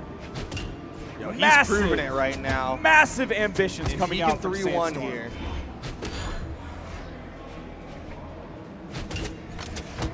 T3-1s here. That's a repeat of what we saw earlier in Winners Finals. Simple trying to hang on for dear life. Hitting the side airs. Goes for the ground pound. Sandstorm with a turnaround. Neutral air weapon toss up. That gets the dodge. Isn't able to punish the landing. There's a side air though. Oh no. He's red on his final stock. This is Simple's last chance to keep himself alive. That recovery's so high in the sky, and Sandstorm still not sent off screen. Simple panicking away from that dash forward down sig. That is it. Sandstorm is the world champion. He skipped being the 2-time and has become the 3-time world champion. Bro, how you just do that in a weekend? Dude. Oh, what did you do last weekend? Oh, just literally became the best guy. I literally the just best one. Won everything. He won the Pro Series Super Final. Yup. He won the 2v2 World Championship. Yup. He won the 1v1 World Championship. Yup. He is the greatest of all time in Brawlhalla. But everybody is watching as it's Impala versus Godly, Kyna versus the Asuri. Now the people at home were just seeing the stats. You and I had a view of the actual in-game lobby, and Impala was emoting in the in-game lobby. He was actually emoting more in the actual in-game lobby than he is in real life, given all the pressure, all the money that's on the line, all the glory, all the blood, sweat, and tears that he's poured into this game. This is the most important set of both of their esports careers. The grand finals of the Brawlhalla World Championship. Godly is on the Asuri, but it's not the one Foda asked for. It's the gross one. It's like the vintage classic Asuri that a lot of Asuri players used to run way back in the day. First weapon goes to Godly here in the grand finals, and we're back to Brawlhaven. Impala starting it off. His bow has been so effective. It's what got him the W, the reason why he's in the grand finals top side. Meanwhile, Godly, keep in mind, he's already taken 1 L. He's in the elimination side of the bracket, and if he loses here, he's done for the day. He has to win 2 best of 5s against Impala, the person who 3-0'd him to get here. There was no grand finals reset in 2v2s earlier today. We'll see if Godly can accomplish the impossible and reset the bracket on Impala. The way it's going so far, I don't think it's gonna happen. Impala with the aviary brings out the owl to take the first stock here, and he's so undamaged. Man, back when I had a cat, when I was growing up outside, the birds would always bother him. Same thing here with the owl from Impala, bothering this cat that is Godly. Huge lead for Impala in this one. Has the bow in hand. It's just so damn clean. So many owls for Impala. Back-to-back KOs off of the bow and sig. Impala is looking so good. Imagine 3-stocking Godly, the #1 PR in EU, here in the World Championship stage. How do you even come back from that? I mean, even this lead right now, it doesn't even have to be a 3-stock, but the momentum is all in Impala's favor. Godly answers back, gets the stock, but still, after the previous performance from Impala against Godly, and the performance that has already started in this set, a mountain to climb for Godly, both physically and mentally. Well, he's got his hiking boots on and he is starting the climb. He needs to get through 2 more stocks of Impala if he wants to take home game number 1. Back to the sword, has just a neutral light. A downlight side air wouldn't be enough. A downlight recovery wouldn't be enough. He needs more damage.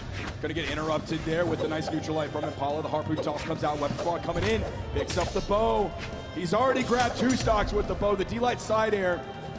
Godly, if he gets the stock here, that's going to, of course, take away the weapon. Impala's going to spawn back in. The next weapon will be a spear, which is probably what Godly wants based on the spear or the bow play that we've seen from Impala so far in this game.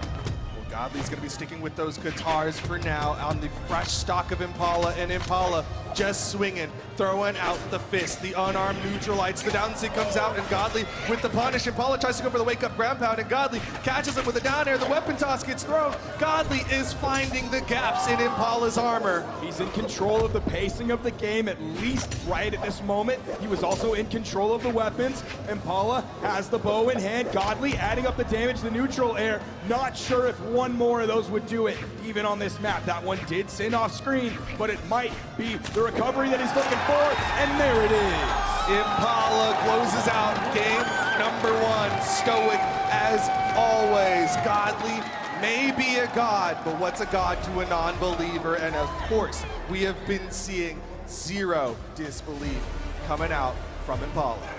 I feel like we saw just a little bit though. We saw a little bit of a smirk. For a normal person, that's nothing. But for Impala, it was just enough to say, yep, I did this earlier, I can do it again. I've already started it off, the train is rolling, and it's not stopping until I'm at that trophy. Well, Godly, one of the stops on the train tracks, is switching over to the Hattori here for game number 2. He's hoping this is the thing to put a halt to Impala, who has been running through Godly, been running through opponents to get here in the grand finals. And Godly's sword starts it off with a nice ground pound, but he can't continue it. Now this time Godly's swapping up the order. Before when they played, it was the Hattori into the Asuri. This time it's the Asuri into the Hattori. Of course, the third legend choice that came out from Godly in that final loss was the Petra. Will that be an option? Will it even get that far? Impala gonna try to make sure it doesn't even matter as he starts off game number 2 with the lead. The spear down sig to take the stock off of Godly. Sword coming in, of course, the classic bow play from Impala. I'm going to see so many more Kyas in my ranked games, specifically because of players who are inspired by what we're seeing today. I mean, Impala's plays have been inspirational. The way he's utilizing this kit has been like none other, and Godly can't get the KO. He's been so effective in his edge guards, but Impala was ready for it. 2 owls. So back to Is there a third? He said 1, 2. Is there a 3? Looking like Harry Potter's house. The owls are coming to deliver a message that Impala might be going to Hogwarts, but Godly gonna send him first class tickets to second Stocktown. Juggling the weapons. Godly in KO damage. Even that neutral air almost sent Godly off screen. Here comes the spear. Down DC, again. that's enough. Impala, virtually unstoppable. Full stock advantage. The king of EU is bleeding here against Impala. Again, I have to repeat it. Nobody expected this Kaya to get here. Hold on, Jet Beam did. Okay, one person expected this Kaya to get here. Jumping in the air, Godly looking for some juggle game. He's gonna add up that damage. How does he pick those up so high? Almost got the KO off of that one alone. That would have been a 2-stock for Impala. Has Godly in KO damage, completely backing up, using all of that movement speed that Kaya has to get away. Impala avoiding the weapon toss in the offstage. Side sig connects. Impala takes another one. He's trying to take it home for the North Americans. NA is loving this right now. We saw Godly say just a few moments ago that he gets a buff when people cheer for him. He's gonna need all the buffs in the world, and maybe even then some, because Impala is absolutely disgusting on the Kyna. Some of the most incredible bow play I have ever seen in my life. And this tournament has had a ton of incredible bow play, but Impala stands above all else. This is BCX 2022, the most stacked esports event Brawlhalla has ever had. Multiple, multi-time world champions, and Impala standing above all of them right now. 2-0 advantage over Godly. The sight on the edge, hoping that maybe the edge guard is the solution to Impala here. You saw the gravity cancel neutral signature moving a little bit forward, but of course Godly saw the sweat beads, knew there was nothing else that Impala had, completely stayed away from it. Godly starting off nice though. He's got that stock advantage. Impala struggling a little bit here against the Scythe of Godly, maybe taking some hits because Luna swapped to the Mordex earlier in his matchup against Impala. Yeah, but it didn't work. He got one. He got one. And Godly is going to get 2 stocks off working Impala. so far here, a huge 2-stock lead for Godly. Of course, we're here on Brawlhaven. Godly constantly pushing his opponent over to the edge. That is what Scythe does best. The amount of control that Godly has with the Scythe in hand, going for more sidelights, the down sig. Impala gonna make sure he doesn't get 3 stocked here. He's just gotta work through 2 more to get that gold medal. Easy neutral air grabs the gauntlets right away from Godly. Starting to take some damage. The range disadvantage is really gonna hurt him here if he can't find his way in. The sidelight was nice. Oh my goodness. How does he even it up? Just like that. Impossible to tame this Impala. Final stocks here. Impala is 1 stock away from being the BCX 2022 World Champion. Is he going to do it with a 3-0? What an incredible statement that would be for Impala as a player. Clearly the peak of his career happening right in front of us, but this would mean that the best is yet to come for this player. Double-digit PR on the side of Impala. He has not had a standout year this year, and Godly has, and he'll hold on here in game number 3. We're going to number 4, but Impala has shown so much life, so much fight, so much resilience. With all that life, you gotta think about the other side. You gotta think about Godly. Did take a victory, but he's just clinging to life.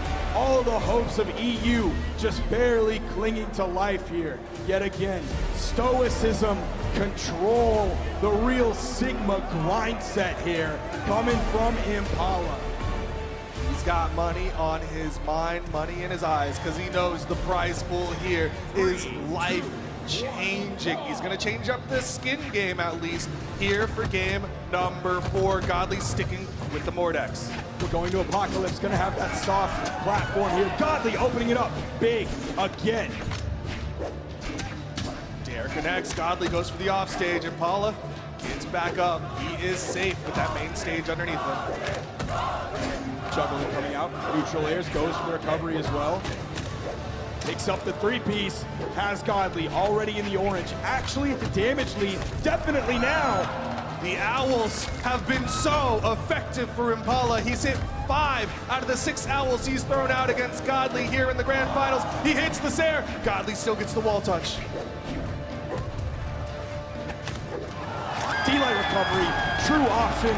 You saw him fade back a little bit. Do I want to go for the spear? Absolutely not. I want that bow. The majority of the damage in almost all of Impala's games has been on the bow. The pressure mounting for Godly. 2 stocks to the 3 of Impala, and Impala's not even at KO percent. A downlight Sair just builds more lead for Impala. Oh, Godly went in with the ground pound, but he got interrupted. Weapon toss goes wide. Impala still gets the wall touch. Sair. Godly's in position. The Nair gets Impala back up. He's still holding on to this first stock. That's a dodge burn. Immediate weapon toss up to hopefully stop anything that Godly was going to throw out. A ground pound, a weapon toss. the movement over to the edge. Godly finds the first stock, but there is so much damage done to his second. He's gonna have to really come out swinging here. He's gonna have to find the damage he found early on, but like double it and then not take damage like he already did. Oh, but there's the damage, and there's the owl. Impala, one stock away. He's got two left. This is such a high mountain for Godly to have to climb. Oh, he actually went the weapon toss down. He's still able to pick it back up. He's going to be looking for the bow pretty quickly. Weapon spawn comes in. Godly is not going to allow it. The weapon advantage is his best advantage right now. He has to find the damage. Sitting over to the edge, attempting the edge guard. Nice neutral air to turn things around. A snare from Impala gets him back up safely. Another dare from Godly. Wants him in the offstage. He'll hit the ground pound. Final stocks here. Godly trying to hold on for dear life. He's done a great job of making this game even, of bringing the possibility of a game 5 here. Godly possibly has it within his grasp. He's going to be careful here. Waited for that side light and punished it immediately. Some damage here. Cannot breathe yet. The nair from Impala pushing Godly further into the red. Impala unarmed. Godly just gets a side light. The Ensig almost does it. The Owls are coming out for Impala. He's going to be looking for the D-Light recovery or maybe another owl. This is Godly's last chance. He has to find something here. He has to find the gimp. He has to find the damage. He has to find the edge guard. Not enough just yet. The low strength of Kyna. So many owls for Impala, but it's a dare to crown our new world champion. NA's taking home another gold, this time in the hands of Impala. What an interesting outcome that not only has implications for this tournament itself, but for next year, man. I'm already looking forward to it. The grand champion of Brawlhalla 1v1s still has the headphones on. Impala, what an incredible performance. So relaxed, so calm, so chill. Another day in the park, and he's like, oh, I guess this is mine. I don't know. Where am I going to put this on my shelf? Either way, he is your 1v1 Brawlhalla World Champion. Man, Jet Bean called it. Kind of smart. Jet Bean called it. What an incredible day. What an incredible tournament. I'm words that he said to me at, I believe, the Winter Royale. He said, yeah, we went to tournaments, but our placements were, and these are his words, these are not my words, these are his words, were a joke. Oh no. And they took that personally, very personally, and you can see everything that South America has accomplished, everything that Kyna has accomplished, everything that Hughes has accomplished, and they find themselves here in Grands. Well, here we go. It is the grand finals of BCX 2023. Take it away. Who's it gonna be, Kyna or Hughes? Like we said, Hughes has already beaten Kyna once before, which means that Kyna has to do 2 best-of-5s against Hughes if he wants to be crowned the BCX 2023 singles champion. Kyna did bring it all the way to Game 5 against Hughes, but wasn't able to close it out. We'll see if this set is any different. Now, you see on the bottom of your screen, Kyna has an L next to his name. That means he's coming through on the elimination side. Meanwhile, Hughes has a W because he's coming through on the winner's side. That means it's a double elimination tournament. One of the first things we covered, Kyna has to win 2 sets against Hughes. He has to double eliminate Hughes, and so far, it's looking a little rough. It's looking rough for Kyna, but great for Hughes. He's got the sword in hand. He doesn't have him quite in that KO percent. That down air just adding up a little bit more damage, but a downlight recovery might not do it just yet for Hughes. There is a weapon spawn on the field. We haven't seen Kyna move over to the axe, which has been his main weapon of choice for the past couple sets. He might want to try and lean on that a little bit further into this game, as Hughes was able to take the first stock with only about 100 damage on it. Now he's over to that greatsword. It's been a powerhouse weapon for Hughes for a while, but now Kyna's on that axe, which, like you said, has been a powerhouse weapon for him. Use over on the wall. He's taking turns between playing high on that wall and then he'll go back down low on the wall in case Kyna wants to throw something out that peeks just over that corner. Neutral light gonna send Jay Yun flying. That defense is gonna come in handy, but not on the second time. Really clean edge guard from Kyna, spot dodging that weapon toss just in time to get out of it and throw out that neutral light and keep Used from getting that wall touch, keeping this one close. Oh, he goes for the nair, and then the second after that, he goes for the ground pound. Normally, he goes for the double nair, goes for that juggle, the juggle with the light attack after the light attack, but this time, threw out that 360-degree hitbox with the ground pound, found a connection with it. He is still behind Used, but it is not an insurmountable lead. Used swinging back. As long as Used doesn't get this KO, then Kyna can find all the damage that he needs. But there's the downlight into the recovery, but it wasn't enough. The dare on the first stock gave him the damage he needed to get that KO. This time he didn't get that dare. It is wild that we could see Greatsword potentially win BCX, and it's not the online BCX when it was released Greatsword. Side air from Used, he'll get the KO. Kyna gonna have to come in and find that KO immediately, otherwise Used gonna find a lot of runway here. Swapping back over to the Greatsword, Kyna now has the hammer. Instant cleanup. Coming in at about 2 minutes and 45 seconds into this game, kind of swapping back over to the axe. He wants that damage build opportunity. He's sticking to the ground. He's not jumping up and going for the nairs. He is not challenging Used in the air. He's like, you can sit on that soft platform, but eventually you're going to want to come down. The sweat beads come out from Used. He's running out of options, but Kyna just takes that opportunity to get some more damage. We're now seeing a standard aerial from Kyna being the first axe neutral air and then the ground pound. He's threw out yet another ground pound in the air. That wasn't something he was doing too much earlier, so he's changing things up here to go against Used. Goes in for the side light. This time he'll hit it. It gets the ground pound, punishing the dodge of Used. Oh, but the weapon toss goes through and Used capitalizes, gets a big three-piece into the recovery. Used gonna take game number 1.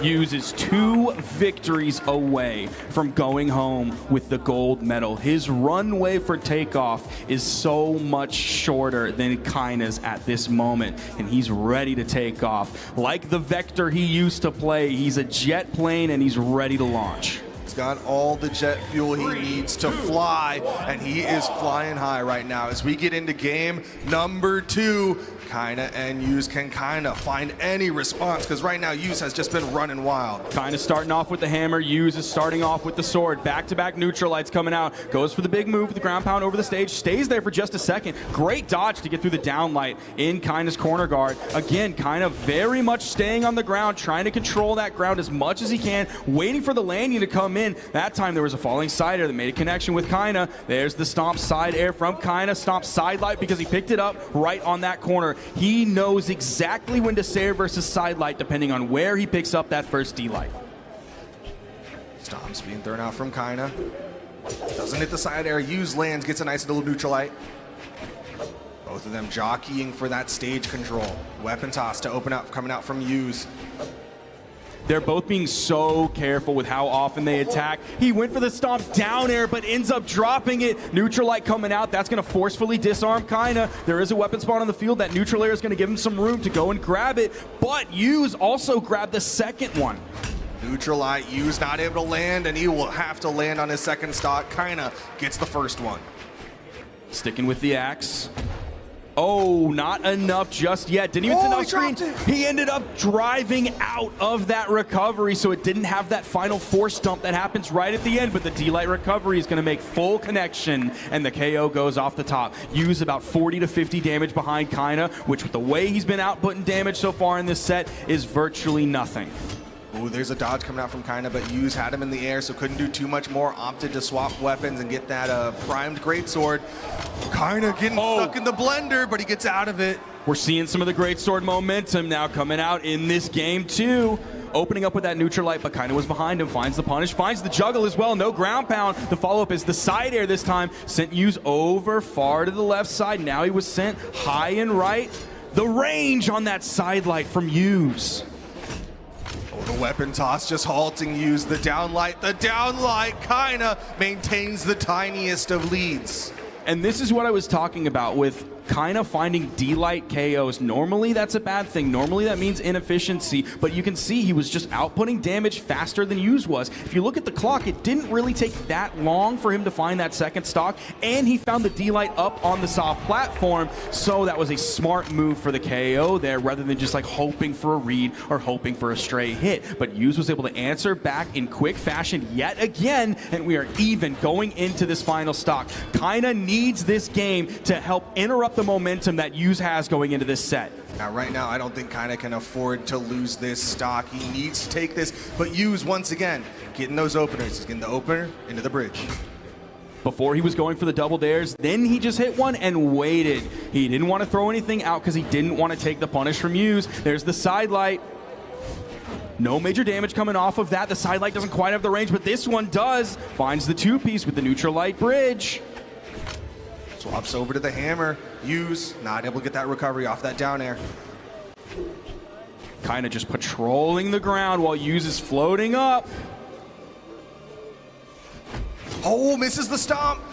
Misses another stomp. Kyna's looking lost right now. He's not able to find anything. Oh, the recovery almost puts him off screen. One more recovery from Yuz, and Kyna could be down 0-2. Yuz able to avoid the stomps from Kyna, and there it is, the finisher from Yuz. He's up 2-0. The stomps from Kyna are completely unsuccessful now. He's not able to find them in the right space. He's not able to find them in the right time. He's not able to find them at any type of range whatsoever. Yuz is just dancing around them each and every time. He completely has Kyna's number here. The floundering from Kyna to find those downlights. That was like the only thing that he had there. Everything that he threw out completely missed. And now it comes down to this, the final game for Kyna potentially if he cannot close this out. Otherwise, Yuz is going to be crowned your BCX 2023 champion. D-Light Dare sending Kyna over the edge. Yuz and Kyna swapping positions. You see Kyna backing up here. He does have the axe. A lot of last game he spent with the hammer in his hand, especially towards the end. Back-to-back neutral lights again. Yuz is finding so much damage. A third! And the side sig! Yuz with a full stock lead now, and 2 games in this set. He's got so much momentum on his side now. Everything coming up Yuz. Has the great sword, which Kyna has not found the solution to, especially not when he has the hammer in his hand. Yuz's movement is too good. Yuz's initiations are too good. Yuz's advantage states are too good and too frequent. He's just in Kyna's head now. He's finding hit after hit. He's not having to go for reset and just walking away with an opener bridge. Instead, he's going into the finishers. There's the dare. Oh, there's the recovery.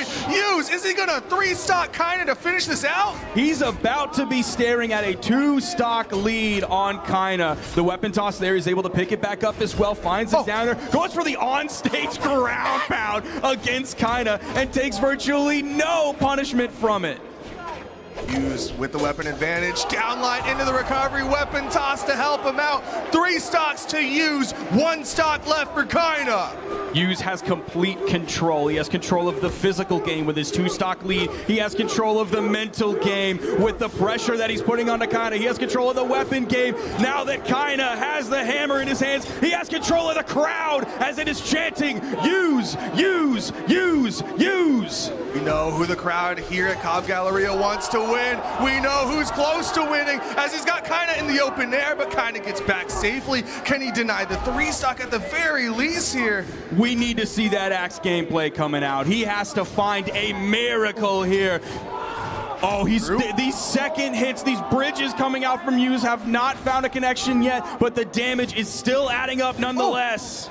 This is the downlight, misses the neutral light. Neutral light this time, he denies the 3-stock, gives a kiss, but is it enough? There's still 2 fresh stocks for Yuz. And I think that kiss was absolutely genuine. Even if he takes the L here, he knows that Yuz deserves the victory. Back to the hammer. Hopefully he can find the downlights against Yuz, but Yuz is staying very aerial. Okay, we see a stomp side air. Feels like it's been a long time since we've seen that, but Yuz instantly answers back.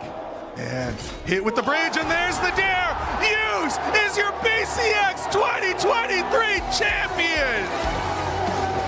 somehow Hughes overcame every single game that Kyna has defeated him here in recent memory.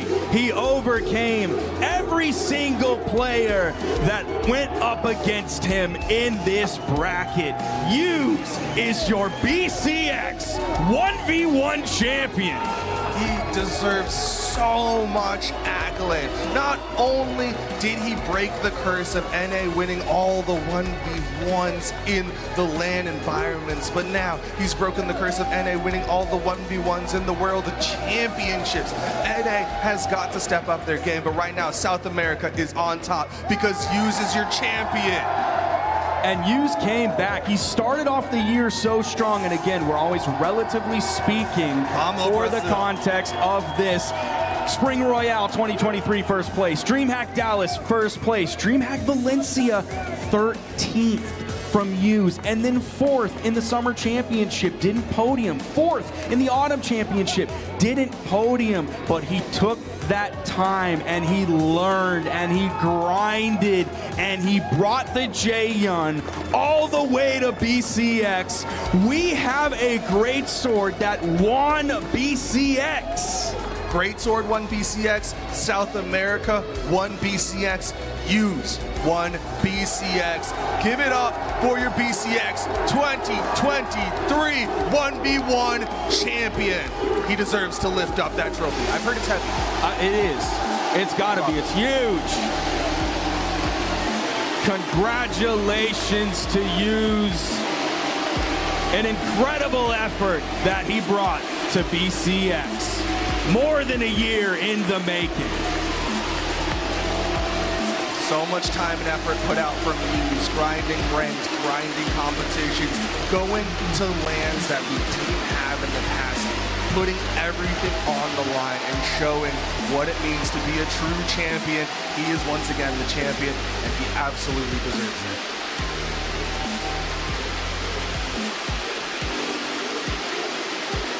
We're gonna just take it in the moment. All eyes on Hughes. I think slay his bracket demon from last year and hoist that trophy over his head. Today feels like it's been a dream for both of them, but it could very well end up a nightmare if Hughes ends up getting the run back, getting the reset, and repeating what happened in 2023. Kyna's been looking good. He's already our doubles champion, but can he be our singles champion? I certainly think he can. You saw in one of those promotional video packages, it was a clip from the Summer Royale talking about their journey where I said, he's the best player in the world. I meant it then, I meant it now, I meant it a few years ago. And you know, that's the curse of being Sparky878 is like, it's being right, but just a little bit too early. Well, I hope you're not too early right now because, of course, we're getting into our grand finals. The audience believing in Kyna over Hughes. The desk believing in Kyna over Hughes. I believe in Hughes, though. I'm going to be a hater. I'm going to be the contrarian here and say that I think Hughes is going to get this reset and take it in the finals. I think you're selling yourself short on that. I don't think you're being a hater. I think you're just being a believer. We're both being believers here. There's no hate coming out from either one of us towards both of these amazing competitors. We just believe in them individually so much, individually and independently. Check out that crowd right there. Everybody is waiting to see what will happen. There's Thomas. Floss for me, Thomas. Floss for me. Floss for me, Thomas, right now. I'm not seeing enough movement. Well, he at least there's left stick. Hey, man, what's up, dude? Look at all these people seated and ready, excited for what is about to happen. Both of the players are sitting down. They're locked in. They're trying to get things going, but they got to make sure their buttons work first.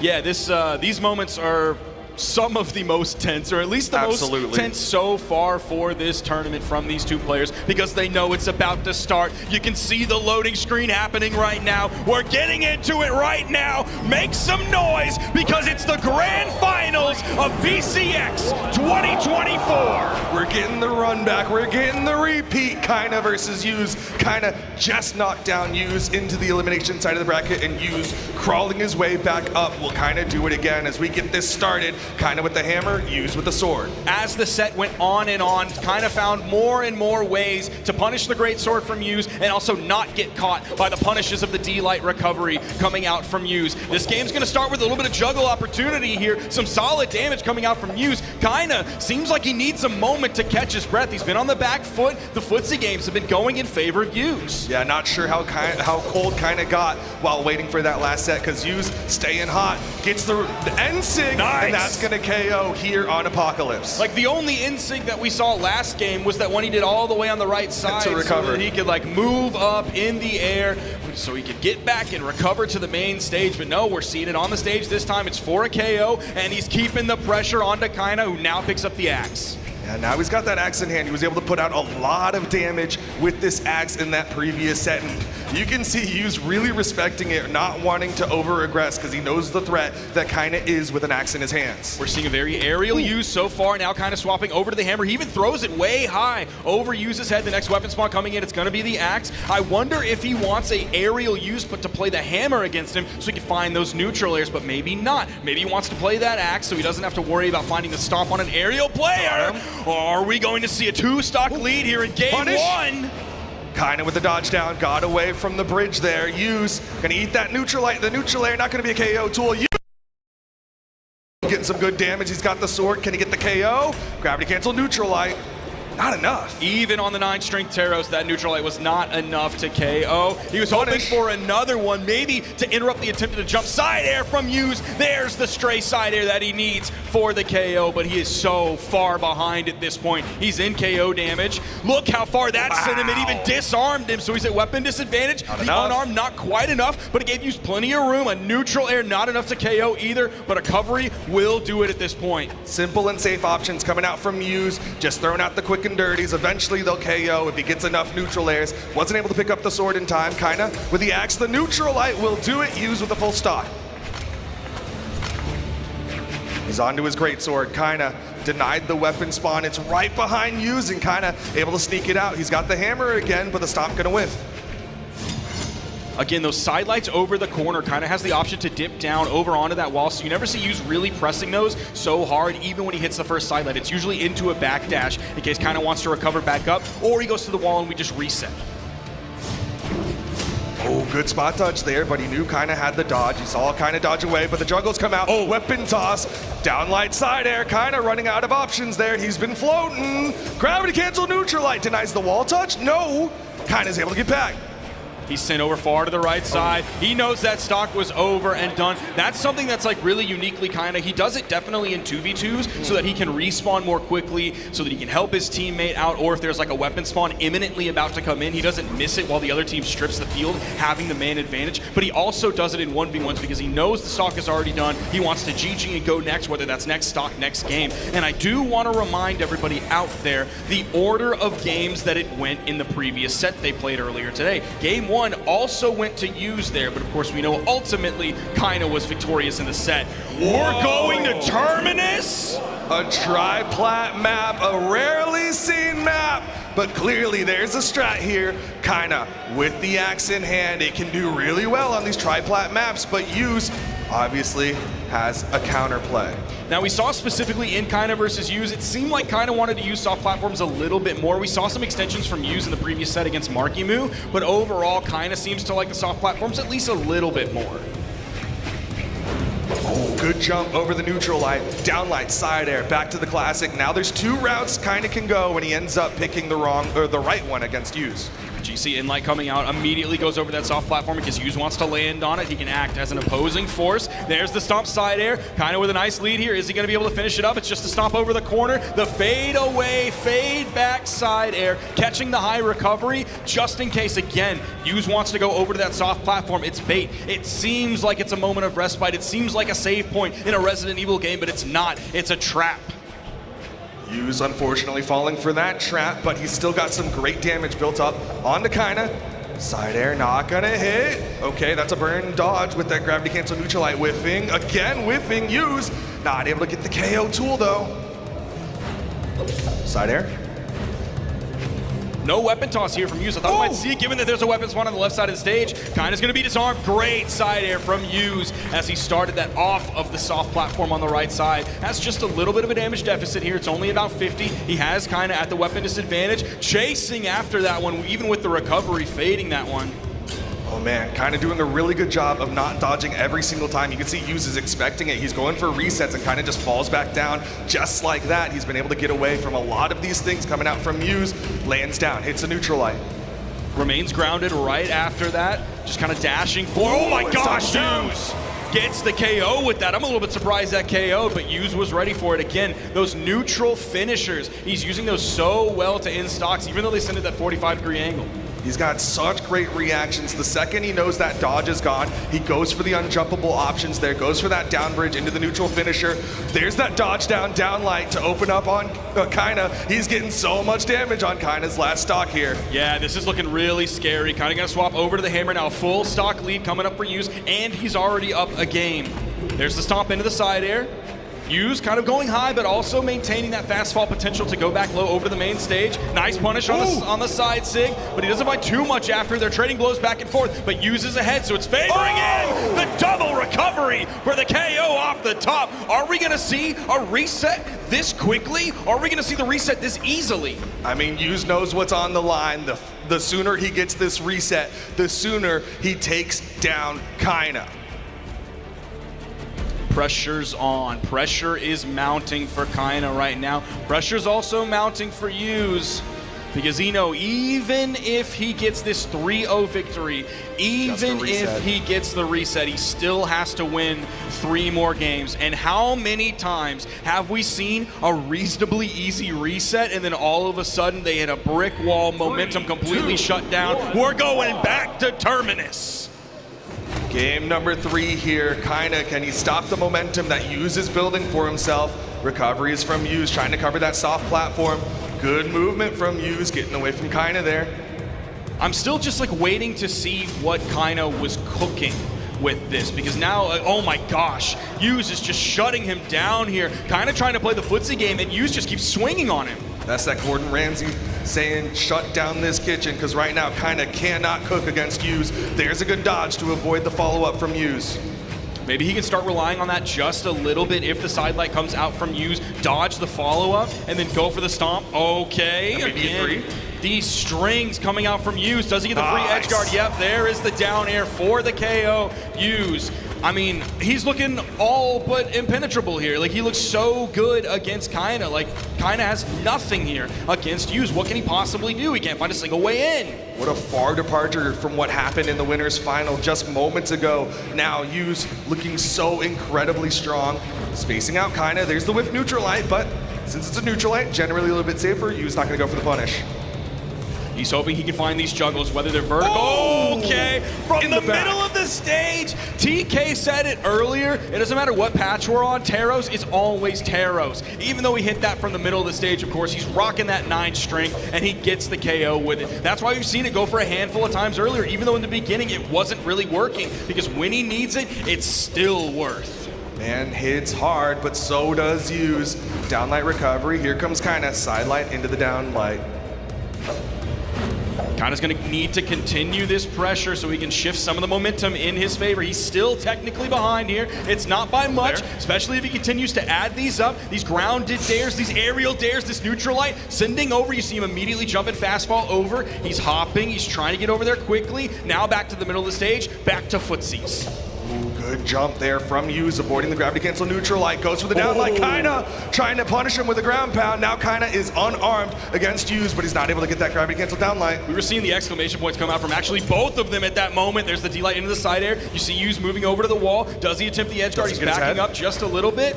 Kyna even holding onto the wall and sliding down because of how far back Hughes was. If he went in for the edge guard, Kyna was going to have time to react. He could reach up with a recovery and send down.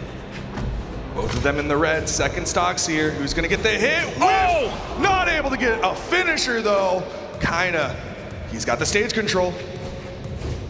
He tried to go for the Perka pivot on the down air, but Hughes immediately disengaged from over on the wall. The down air KO's off the top. He saw the dodge coming in, but Hughes not able to get that recovery in time. Kyna now with the stock advantage here. Can he halt the momentum Hughes was building in the set? He was extending up to those top platforms. He wanted to grab the neutral signature again, but kind of disengaged. Doesn't need it for the KO. Again, goes for the D-Light recovery as that KO, and we are even. We're either going to see a game 4 or we're going to get a bracket reset 3-0 from Use. Well, you know, Kyna wants to finish it here and now, starting off strong with the 2-piece from the hammer. 9 strength means that hammer hits really hard.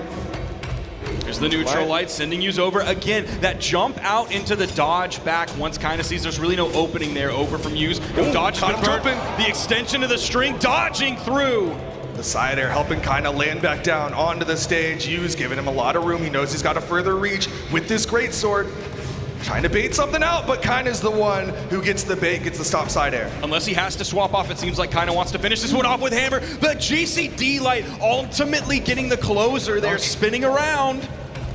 The dash on wake that was close. Kyna avoids that down light, that down air from Kyna almost takes down Use. Both of them getting closer and closer to the red. Down light side air, not gonna KO. It's gonna take a little bit more to KO from Use, but okay. Might start off just a little bit too low, but the down air. That's the bracket reset. It's gonna be a 3-0 just like that. Just like that. Use with the edge guard, gets the reset, and we're going to a brand new best of 5. I said it earlier, I'm gonna say it again. It's been feeling like a dream, but it could be a nightmare now for Kyna. And I love what you chose to do there at the end, because you were pointing it out, we were both pointing it out there of it wasn't quite enough yet to get the KO, so he was going to have to do a little bit more damage before Use could find that KO move. What would he have to do then? He'd have to jump around, he'd have to play the footsie game, and ultimately he'd have to not get hit by the stomp side air that you know was going to come out from Kyna. So instead of doing that and falling prey to just one stomp side air, losing your stock when you make the slightest mistake, all of a sudden you push it off stage, you go for the edge guard, and you just completely light him up. And I know we like to point out, like, man, it's really hard to challenge a hammer in the offstage, but I think one thing that really helped Use in that situation is he basically hadn't done it yet. Like, he really wasn't challenging in those edge guards. He's been sitting on the corner, so likely in Kyna's brain, he's like, okay, I can touch this. I've got some safety here. He's gonna wait for me to come back up, but the second he starts moving up, that's when Use started to get aggressive there and came down, hit him with that down air. Yeah, Kyna has really not forced edge guards whatsoever, and he hasn't really engaged with them. He's done the jump out dash back to kind of maybe bait something, but ultimately just kind of strays away from it altogether. So instantly moving over and forcing that edge guard from Use was such a smart move there to completely catch Kyna off guard, grab the stock, grab the game, and grab the bracket reset. Now, Kyna's got to think long and hard about this one. He just won in the winner's final, but he just lost here in the grand finals. The slate has been wiped clean. How is he going to adjust? Because right now, Use has all the momentum. I 100% agree with you. Both of them maybe peering over their computers, but they're not able to do it. Well, okay, we're going back to Terminus again. He's crazy. He just lost twice on this map, but he wants to do it again. This is Kyna's choice. Like, Use is banning down and leaving these open, and then Kyna is choosing to come back to Terminus. Again, what is he cooking here? I don't know. Goes for the 3-piece. Kyna getting some great damage. Or sorry, Use getting some great damage. Kyna not able to get damage. Finally catches Use, but it's just a downlight. Footsie game coming out. The range between those two, sidelight to sidelight, Use is going to win that almost every time. Just barely getting over that sidelight, reaching a little bit too low. What it lacks in vertical, it makes up for in the horizontal. Absolutely, but you see Use making the swap over to the sword now. He wants to get that KO. He baits out the neutral light, down light into the recovery. Use with the first stock here in the grand finals. He has so much momentum in his corner after the bracket reset. It seems like this game he already has so much momentum. Oh my gosh, he's going for the big play with the GC Insig off the top. He already has Kyna in orange. He's completely controlling every single moment of this gameplay. He's about to take away the stock in less than 20 seconds. He's basically been untouched when Kyna came in on this second stock. Use is popping off right now. Sidelight not able to get the dodge, but so much damage is on Kyna right now. This is basically more than lapped. You may think that we are on Terminus here, but actually Use is completely inside of Kyna's head. He knows everything that is going on before it even happens. What is this Use? Where did this come from? Whole different beast when Use gets knocked down to the elimination side of the bracket at BCX. He wants to be the 2-time here and now. Kyna comes in. two-piece, but Yu's still on his first stock. He's going to have to put out a lot of damage very quickly. That's the way to start it with the D-Sig, especially when you have the axe. You don't have to worry about the neutral light where you pick it up. You don't have to worry about the stray hit on the axe side or anything like that. Hit that D-Sig from anywhere, you're probably going to find that KO, but here comes Yu's in with the sword. Nice side air, getting behind Kyna. Okay, catches him with the downer, catches him with the neutral air. Kyna struggling to at least stay even in the damage department against Yuz right now. N-Sig, that's an easy punish. Just a nair, gets a recovery, but it doesn't bounce high enough. You saw him trying to get that combo he did earlier. Dude, Kyna can't find any momentum whatsoever. It's one hit here and there. The stomp side air is almost completely gone. He's hardly able to find the startups. There he finally finds one, but he goes with the recovery, misses that, and that is yet another game in Yuz's corner. Surely we don't go back to Terminus. This grand finals double set has been 4 wins in a row on the side of Yuz. 3 of them, like you pointed out, on Terminus. I hope they don't go back for the sake of Kyna, but who knows? I'm not saying any other map would make a difference, but we know for sure that this map is not the win condition absolutely. for Kyna, 100%. Okay. The audience starting to cheer. It's the pocket pick coming out from Kyna. He's on the Yumiko for game number 2. Yes, we're back on Terminus. Why are we still back on Terminus? I'm not going to get angry because we have the Yumiko. We have the fast hammer. I want to see those wisps coming out. I want to see them zoning. Oh, man, if Kyna wins with the Yumiko hammer, I'm going to be loving this. There's the neutral signature. This is exactly it. This is why I suggested this. Look at those wisps. Yuz just has to back away. Just taking up space. Yuz coming in grounded, tries to get that side light. Yuz struggling a lot more here in game number 2. He's definitely taking some damage, but he's stacked up, so he's not going to get caught by that wisp. That is the way in. If you're able to just run under them or be stacked when they come out, then you're not going to have a problem with them. They completely halt Yuz. Yeah, big old stop sign when they come out. Yuz going forward, threatening there, but Kyna with the gravity cancel neutral sig will get him onto the stage. Stomp, side air, but it's going to bounce off that soft platform. Now he is in the strength stance, but of course it's not going to be near what he had with the Taros. There's the D-Light into the recovery. Yuz is going to grab the first stock here, but we're seeing much better pace coming out from Kyna compared to the previous games. Now the Taros on small Terminus was not working for Kyna. He knows it, so he's at least changing one of the variables. Nice side air, throws out the wisps again. Yumiko goes, Yuz goes really low, and he's not able to get back to the wall. Now keep in mind, in addition to like the Yumiko that Kyna has played previously, he's also played quite a bit of Koji in his time in his career. So he has a solid bow. That's one of the reasons I wanted him to swap onto the Yumiko, because I really like his bow. It's very clean, nice falling down there into the recovery. Good spot dodge there from Yuz, scouting out that Kyna was going to go for his patented fast fall side air in that situation.